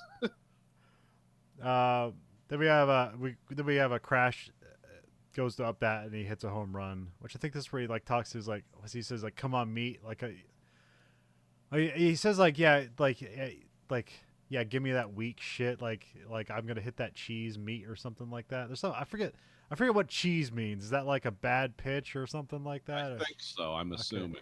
Or is that like a kind of a tricky pitch or something like that? But yeah, we just go. Is this the one where he says, "I'm going to hit this son of a bitch so far, you're going to have to take a cab ride to get it back"? Something maybe. Yeah. Is that later? I don't know. That might have been later. I have all his lines written down here, but I don't have. Oh no, that's what he tells Ebby when he like. That's the second time he tells the guy, "Hey, this is the curveball's coming in." He just knocks it out of the park. It's After the game, the coach asked Crash for advice because, like, I think like when Crash hit a home run, that was basically like their first like run of the season or something like that. Like they're a bad team. So yeah, they're a really bad team. So the coach gathers all the players into the shower to yell at them. So this is kind of funny. Then we have a scene where Skip calls a player in and has to release him from his contract, which the guy like knocks the stuff off the table and leaves, and then like the manager's like, "Yeah, that's the appropriate response. So, you get to knock my desk off because you get fired." So, because he's like, "Come on, I'm just I'm on a bad slump," and he's like, "Nah, it's the end of your career, man." So, that's got to be rough. When they fire people at work, they go to a neutral office. With nothing in it because there's a firing office. It doesn't have shit that people can grab and throw at you. But then also this just sets up like what happens later on too. So it's a good scene to like, hey, you've seen this before, and it's like now it's happening again. It's like, well, now this feels bad. So, they're going off on a 12-day road schedule, and then Annie gives him garters to wear during a game to like keep another him one like of these magical rituals. yeah, It's supposed to like keep his mind like off center so he can like not think about pitching and just pitch. So, um, which again, like that's just her method of doing it. And Crash has another. Well, Crash just tells him like, don't think about it, just pitch. And then she has Yeah. like more tangible things for him to get weirded out about it. So Put garters on. Think about lizards that breathe through their eyes. Which is weird because when they show him pitching, it's like, yeah, he's like looking in other direction, doing weird stuff. Yeah, and they always have a line about that, about like when Ebby like has like a bad string of pitches or something like that. They have the Larry characters like, his eyeballs are stuck. He can only breathe in the left eyelid or something like that. Ebby sings a song on the bus wrong, which pisses Crash off because he's getting all the lyrics wrong. And then Crash takes the guitar away and lays out his grievances, basically about how like he would like Ebby has all this talent and no brains, and so he has no idea like how privileged he is for the talents he has, for how stupid he is, and only Crash can actually like appreciate it. I think this was the first time I picked up that they called the major leagues the show. Okay, yeah. Because I heard them saying, I thought the show because it was said before this, Yeah. but I thought that's what they were calling the games they were playing. And then here he was talking about like, oh, this is the best 21 days of my life when I was show, and it's like, oh, okay, that's kind of cool. Yeah, there's a like the league they're playing in. It's like, yeah, it's like being at the Roman Coliseum. Yeah. Ever. Yeah, because again with baseball, like there's a weird path where just because you get drafted, you guys still got to go through the minor leagues unless you're exceptional in some way. So yeah, like you got to get called up to the show. So, yeah, there's a long running baseball game called MLB The Show. So, okay, that's where I know it from. Like I said, I didn't pick it up until he said it, and then I was like, "That's cool. That's a cool concept." Name scheme. Yeah, he doesn't get into his failings. He just says like, what does he say? Like it was the best 21 days of his life or something like that. So yeah. Yeah, and he doesn't embellish or anything. It's just like, yeah, for me that was the best 21 days of my life, but then nothing else is added. Yeah. Yep, that's it. Then we get a montage of games on the road. We get like this weird radio commentary where like they're not at the game, but he's like hitting sticks together to make it sound like the bat sounds, and they're like getting updates over the phone to do commentary. I'm like, yeah, he's basically doing his own Foley work, the announcer. Yeah. And he also has a button he presses, which sounds like a crowd. Yeah. There's different crowd sounds. Yeah, but he's knocking like the wooden hammer or a wooden handled hammer onto like a piece of metal. And there's a few different things. But yeah, he's just doing Foley work in the studio. Which I'm guessing this must be a real thing, but it just seems so weird to me when you focus on this in the middle of the movie. So. Oh, yeah. Well, it's kind of a way to, you're saving a lot of money not having to film crowd scenes and the actors in all these different venues. We're just having this guy like, it's another grim game. It's like, yeah, that's actually a good cost. Yeah, okay. Well, I was just thinking of like the reality within the movie of like what's he doing this for? Or is it that cost effective for them? They don't have to like ship this guy out there to do commentary. So. He can he's listening to it over the radio from the other small venue, team where they just have a couple of announcers doing local radio, and there's probably someone on the phone, which that might be costing a lot of money back, but that's probably way cheaper than having guys go around and announce the game. And they probably don't have a studio for them to announce it from at these fields. They just have to have the one for the home team, and that's it. Yeah. And whatever AM repeater that game's being broadcast. Right. So it just shows you what this is, and it's also because I believe they only used 2 stadiums in the whole filming of this movie. Okay. Upright, I believe that because that bull was actually on the other side that you hit and got a free steak if you knocked it out of the park. Well, that was actually on the other side of where they made it look like, but for filming purposes, they shot that and then like shot the rest of the scene and sort of composited that in because it was better that way. Because the part of the city that was behind that bull, it was actually hard to shoot it right because there was cars moving in the back, shit. So That's how it was explained to me, at least. Okay. The players get off the bus and they see a bunch of ice skaters. They think if they hook up with ice skaters, they'll get them out of their slump.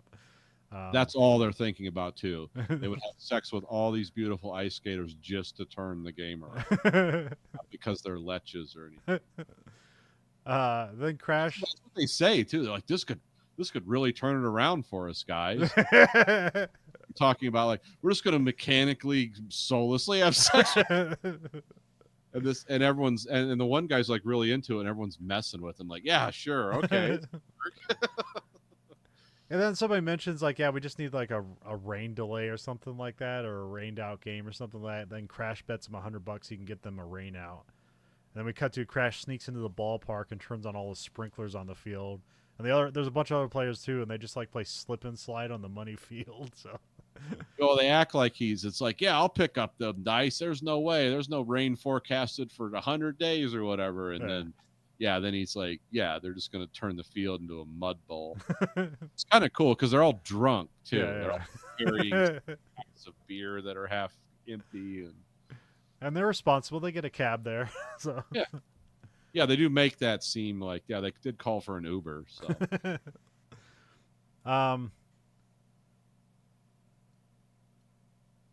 then Ebby has a dream of everyone laughing at him as he pitches in his jock and wearing the garter belt, which they have this in the trailer.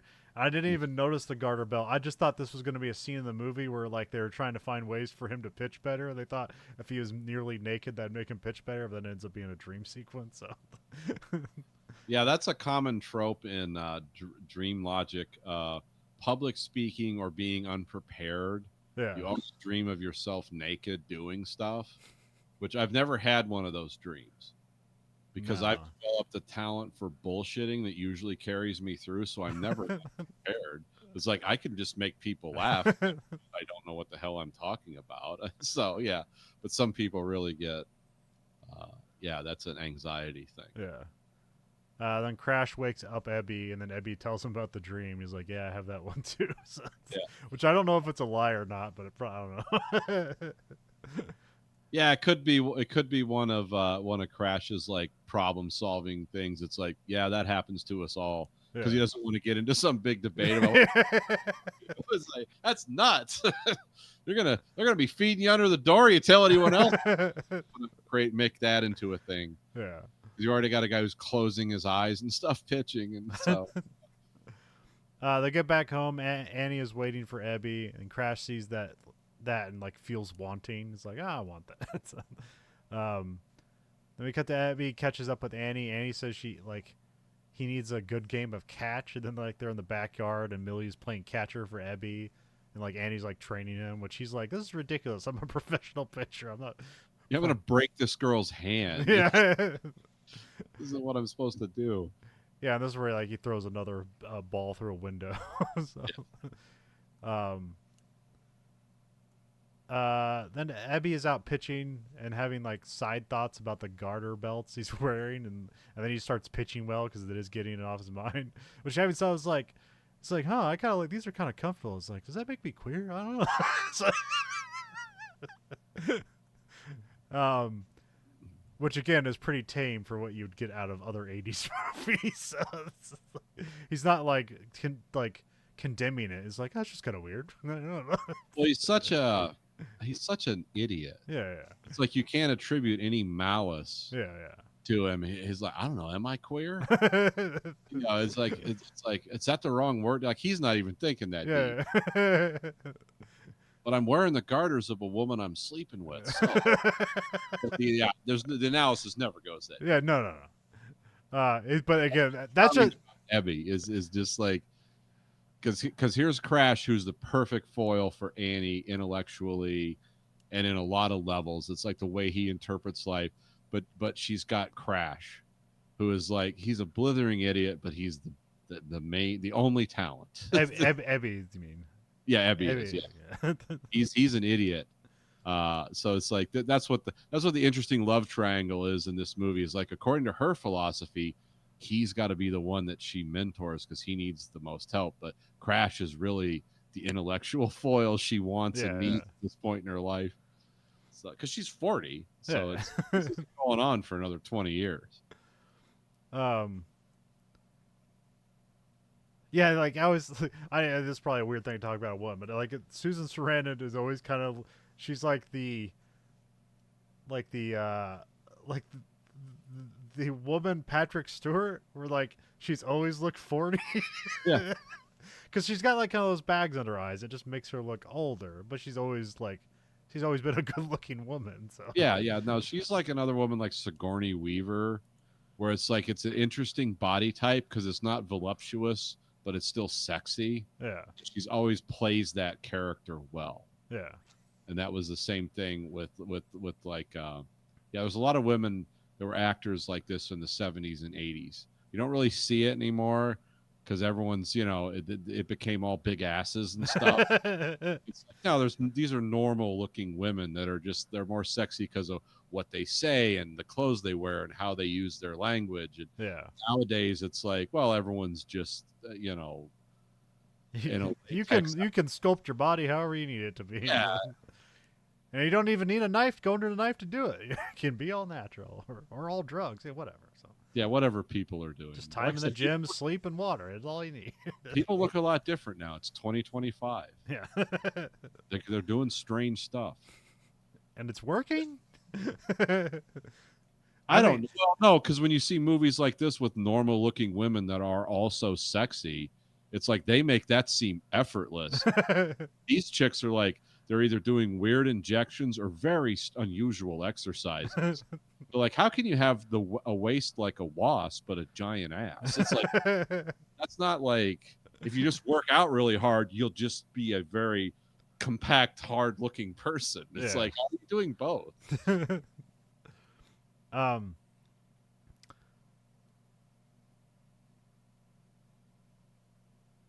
They get back to Ebby's pitching well.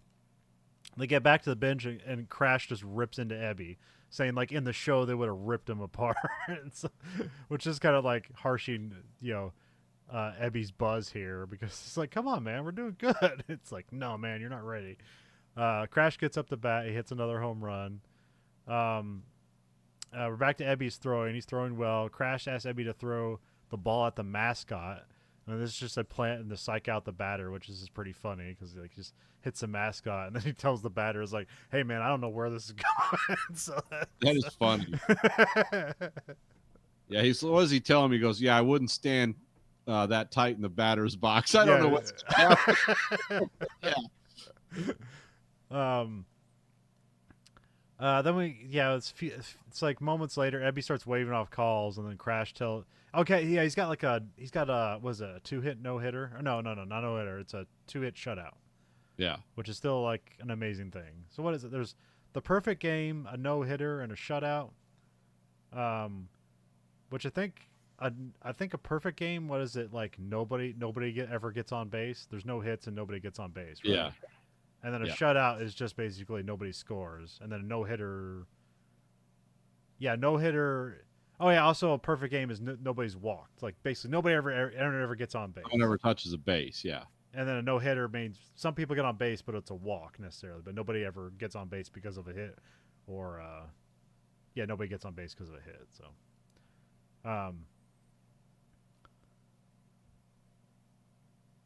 which those are very... Yeah, that's... I don't know, that's like...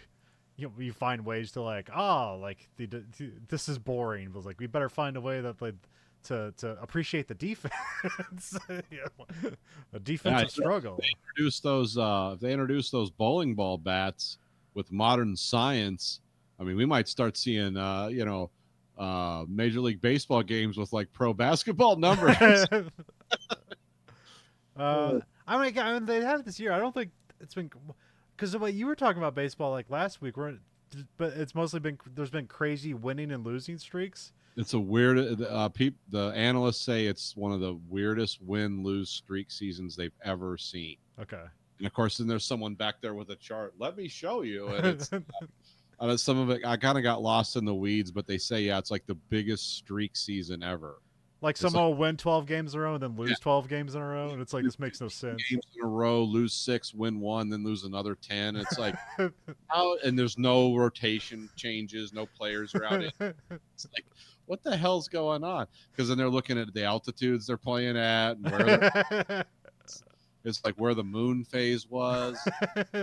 Yeah, they're going deep. They're going into the, what do they call that? The IMSET deep field mathematical analysis. It's like, what variables can we feed into a supercomputer? Yeah, Ebby starts waiting on the call. It's the opposite, because usually like Ebby's stupid, so it's like, yeah, I just want to give him the heat. That's all I want to do. But here, like, Ebby's trying to think and is like, no, I should throw a curveball. And then Crash is like, no, throw a fastball. And then like goes out there and talks to him, and then like he's like, all right, whatever. And then he tells him, like, he tells the batter he's going to throw a curveball, and then he doesn't tell Ebby what to throw. He's like, just give me what you got. And then Ebby throws a curveball, and that's exactly what he was expecting him to throw. And the batter just knocks it out of the park. And that's when he goes up to him and is like, yeah, that one went into a different area, or what's the line or whatever. Like, you had to get a cab to go catch that one or something like that. Yeah. That son of a bitch, so far it's going to take a $10 cab ride to get it back. Adjusted for inflation now, that'd be $110. Yeah. So, but Ebby kind of takes us all right. Ebby, he loses his shutout, but then it kind of like he's like able to like trust Crash, because Crash just, you know, is predicting the future with what he knows, and so he's like, yeah, just listen to me. And then we have a montage of a bunch of strikeouts, so he kind of gets back into it. Then we get a voiceover about Ebby's playing well and the Bulls are on a winning streak. And then Ebby has sworn off sex while he's in the winning streak. So now she's all like, she's all distraught and lonely. It's like, this is my thing, like sex and baseball, and you've eliminated sex. But it's also, I guess it's funny that it's like, it's Ebby's the one who's withholding the sex. You know, it's kind of a turnaround for like this character, I guess. So, yeah, he's learning discipline.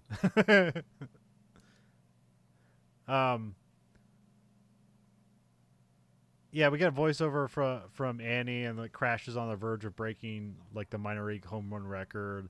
The Bulls are on a winning streak and they're tied for first. And then which that doesn't really mean anything. Like, we never followed this team to the end of the year to see like, oh, they won their championship or their league. Yeah, we don't know if they're like doing division stuff or getting a pin it, or we don't know. Yeah, or if that's even important to anybody. So. Yeah. And then we have Crash and Ebby are talking about Annie, and then Crash is like warns them, is like, if you give in now, we may start losing.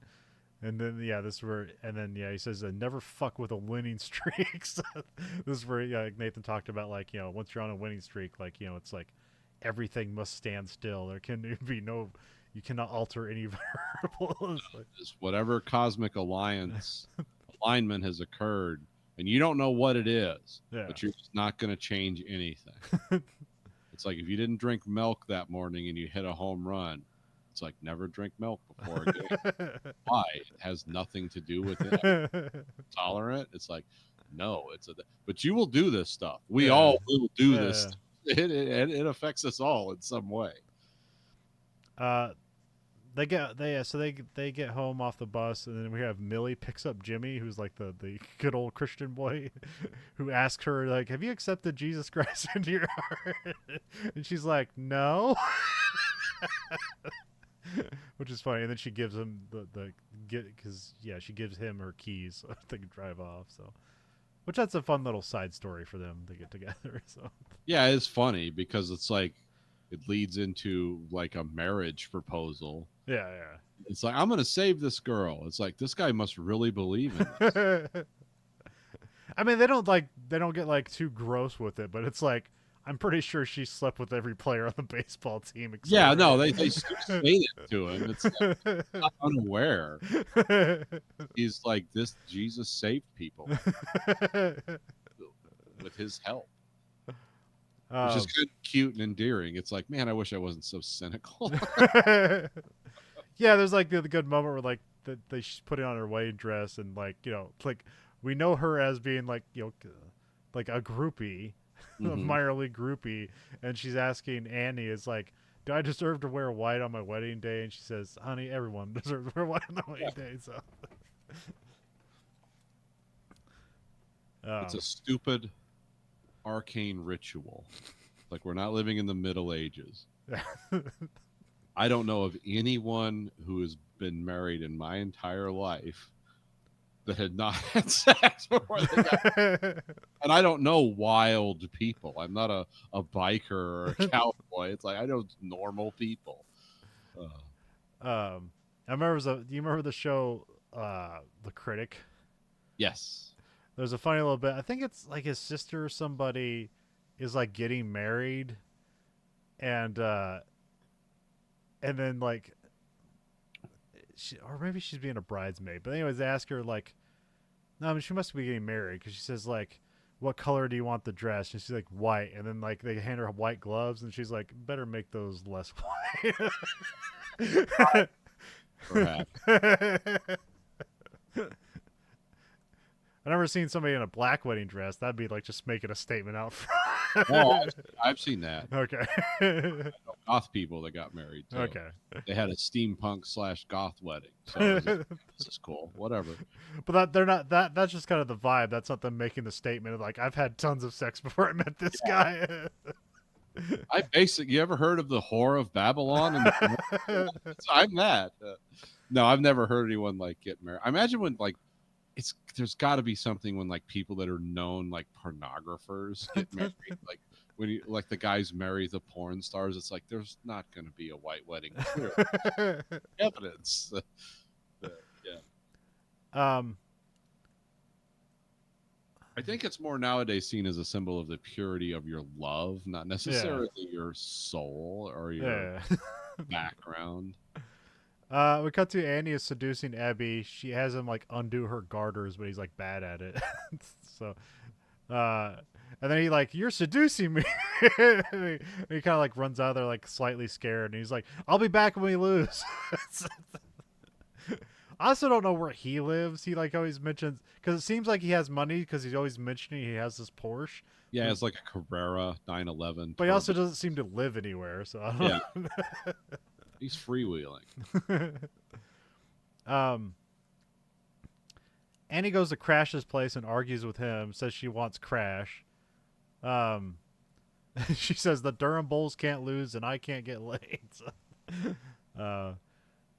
we cut to, it's another pitching effort by Abby. He's struggling. His dad is there with a camera. It's very funny. So, and this is where we get the great moment where like, Crash calls timeout and he goes and talks to Abby, and then like all the other players kind of gather around and they just all start talking about their problems and nothing about the game. So, it's like we don't know what to get Jimmy and Millie for their wedding present and stuff like that. And then Jose's like his glove is cursed. They need to cut the head off a chicken to get it to get it uncursed. And this is where we get the funny moment where Larry goes out there, like, because he basically has been useless this whole time other than to, like, back up the manager. And he goes out there and just kind of calmly offers solutions to all the players' problems.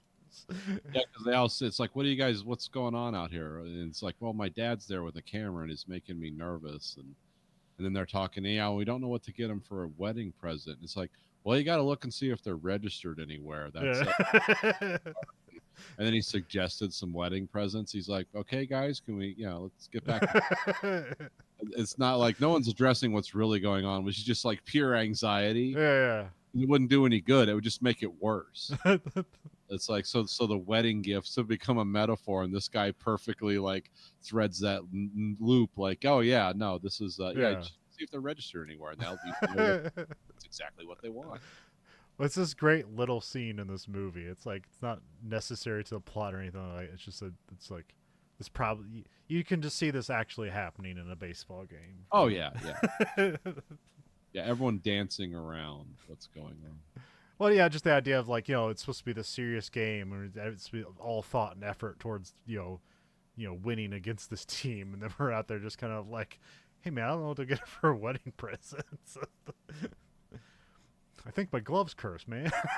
It's like, I guess that has some resonance to with the game, but you know,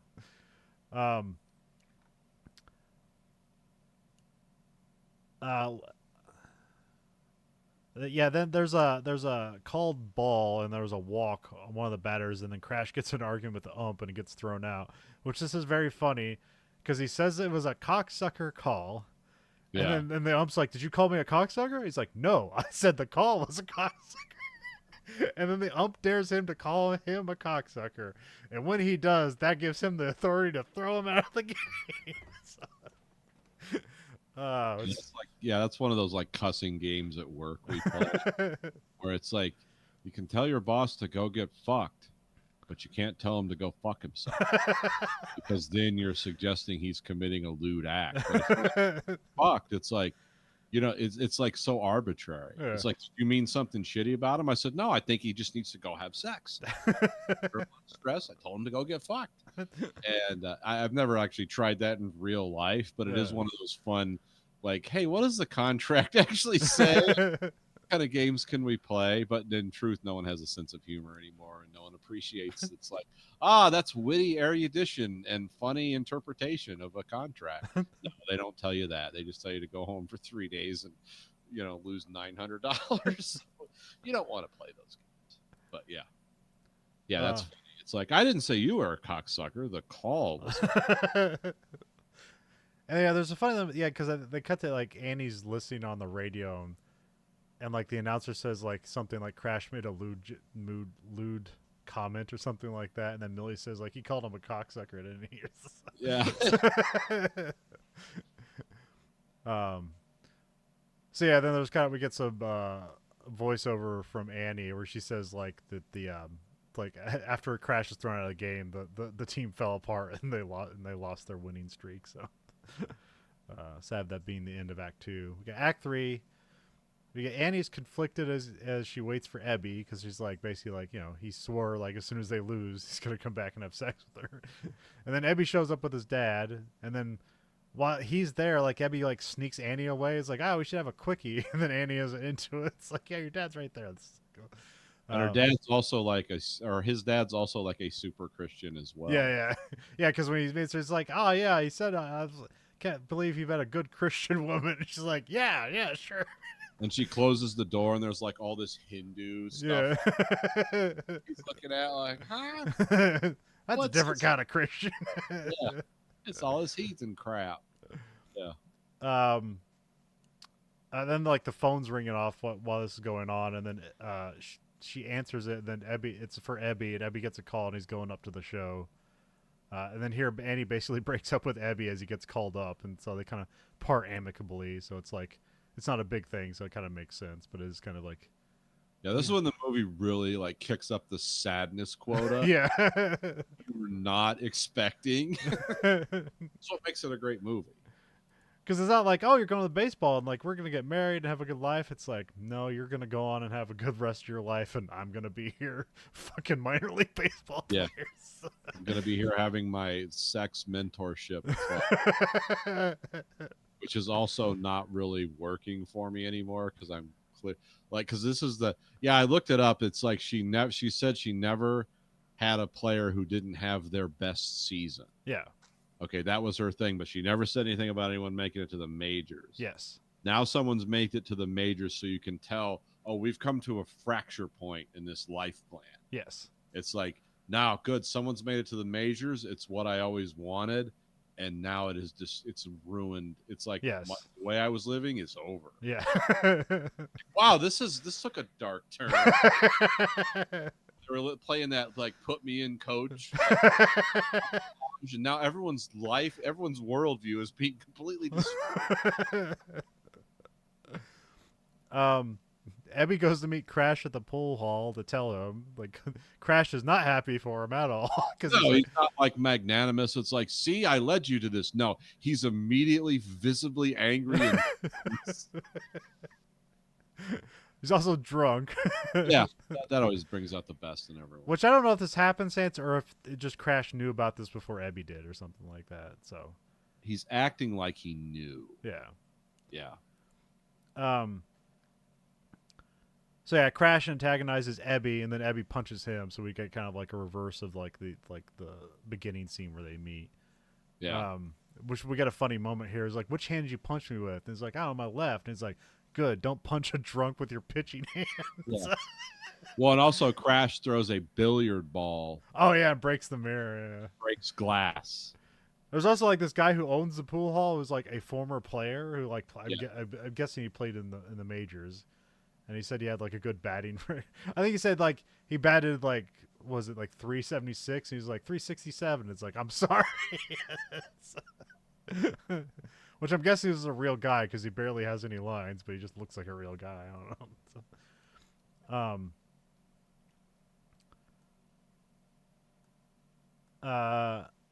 then we cut to Ebby is packing up to leave. Crash comes in to apologize, so he's got like a black eye now.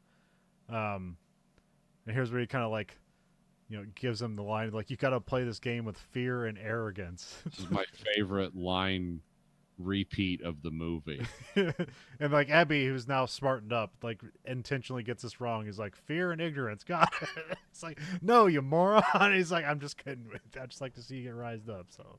Yeah, it shows he's grown as a character. Yes, yeah. Because you think it's like, yeah, he is going to play the game with fear and ignorance because he's a moron. Yeah. And it's like, no, I understand now. Because he also learned how to speak in cliches. Yeah. Which was something that.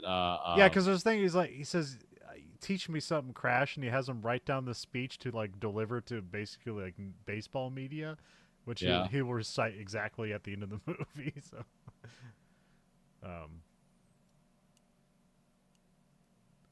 I remember my son told me some things about like there's like 5 points there's 5 points you have to hit on to write a perfect locker room halftime speech for a football coach. And I was like, really? That's how that works? And then he demonstrated it to me, how you write it out. Yeah.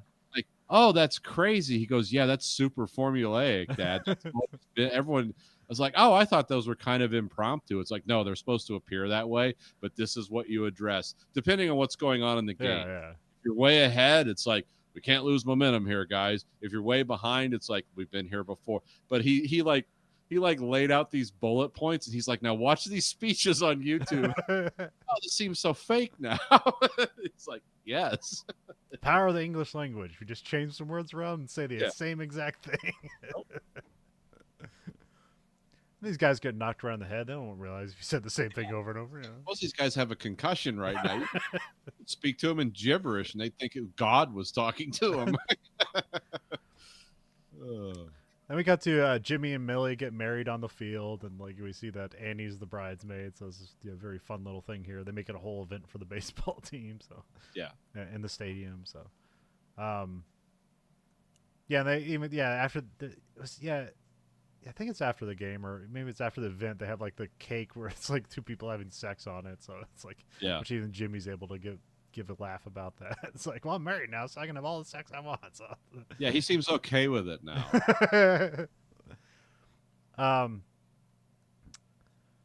But yeah, so Ebby's got called up the majors, so he's not on the team anymore. And then after the game, Crash gets called in the manager's office, and they say they're bringing a new catcher in who's developing, which Crash isn't. He's just a veteran, so he's not going up the show. But this catcher might. So like they're letting Crash go, which this is the good setup. Is like you show the scene early on in the movie, and then we have it happen now. It's like, oh, that's what's gonna happen.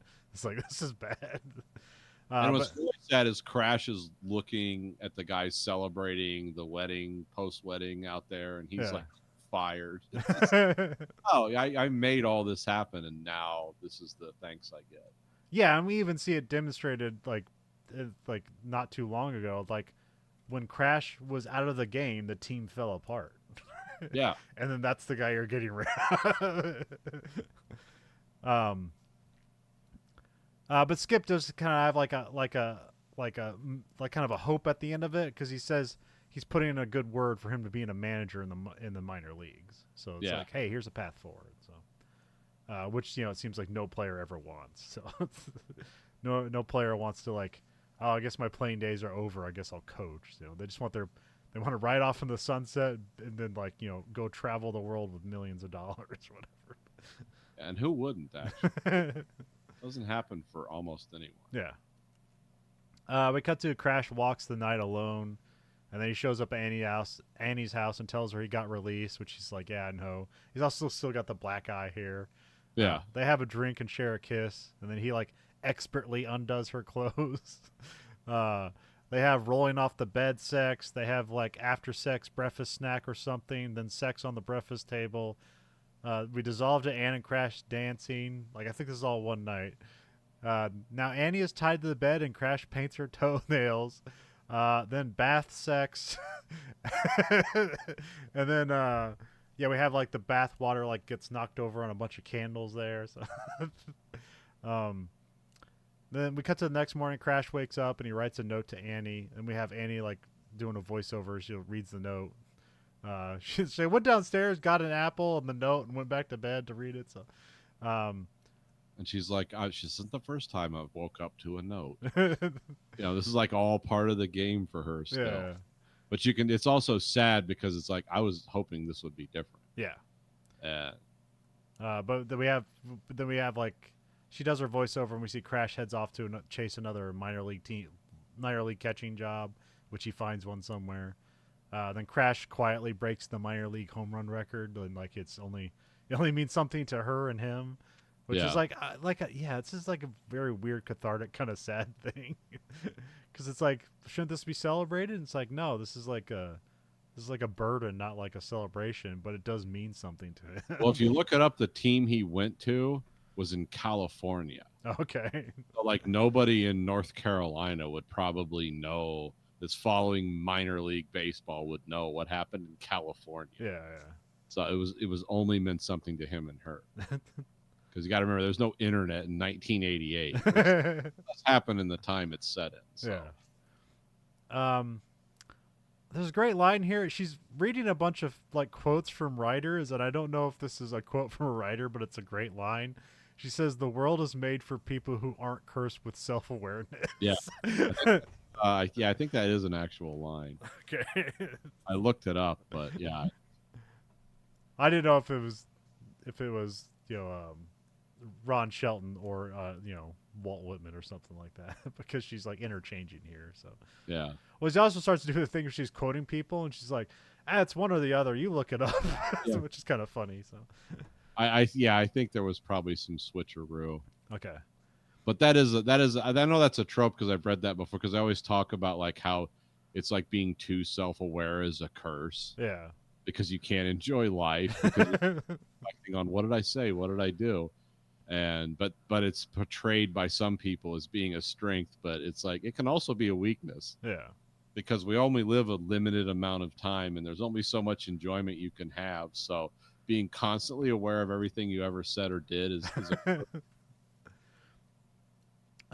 we see Ebby giving an interview in the major leagues, which he kind of has like a better haircut and like glasses and better dressed.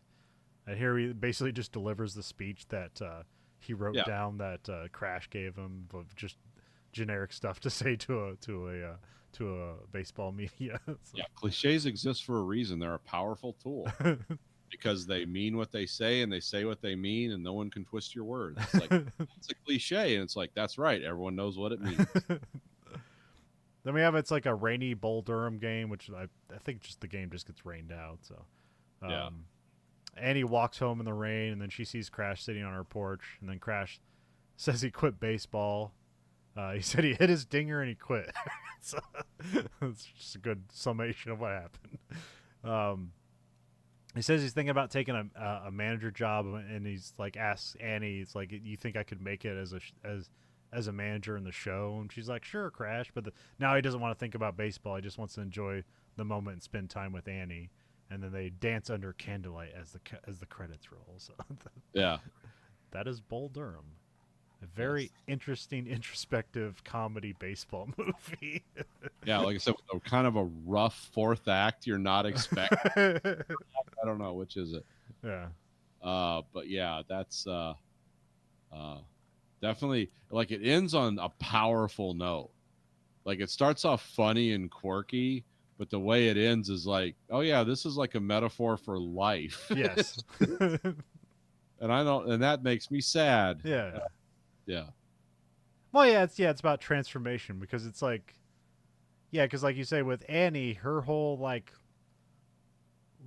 life's purpose she set up for herself has now ended as she got a guy to the major leagues. Yep. And Crash's playing days are over. But they found each other and they get to make a new life with each other. So that's a happy Yeah. thing. So Yeah. um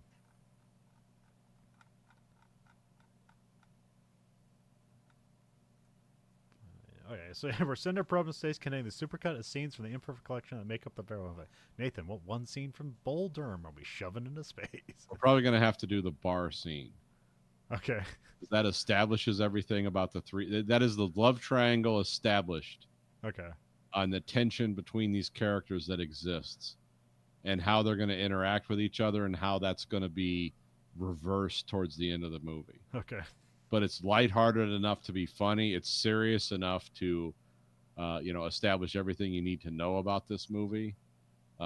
Except, but that's where that last act really, it sticks the knife in.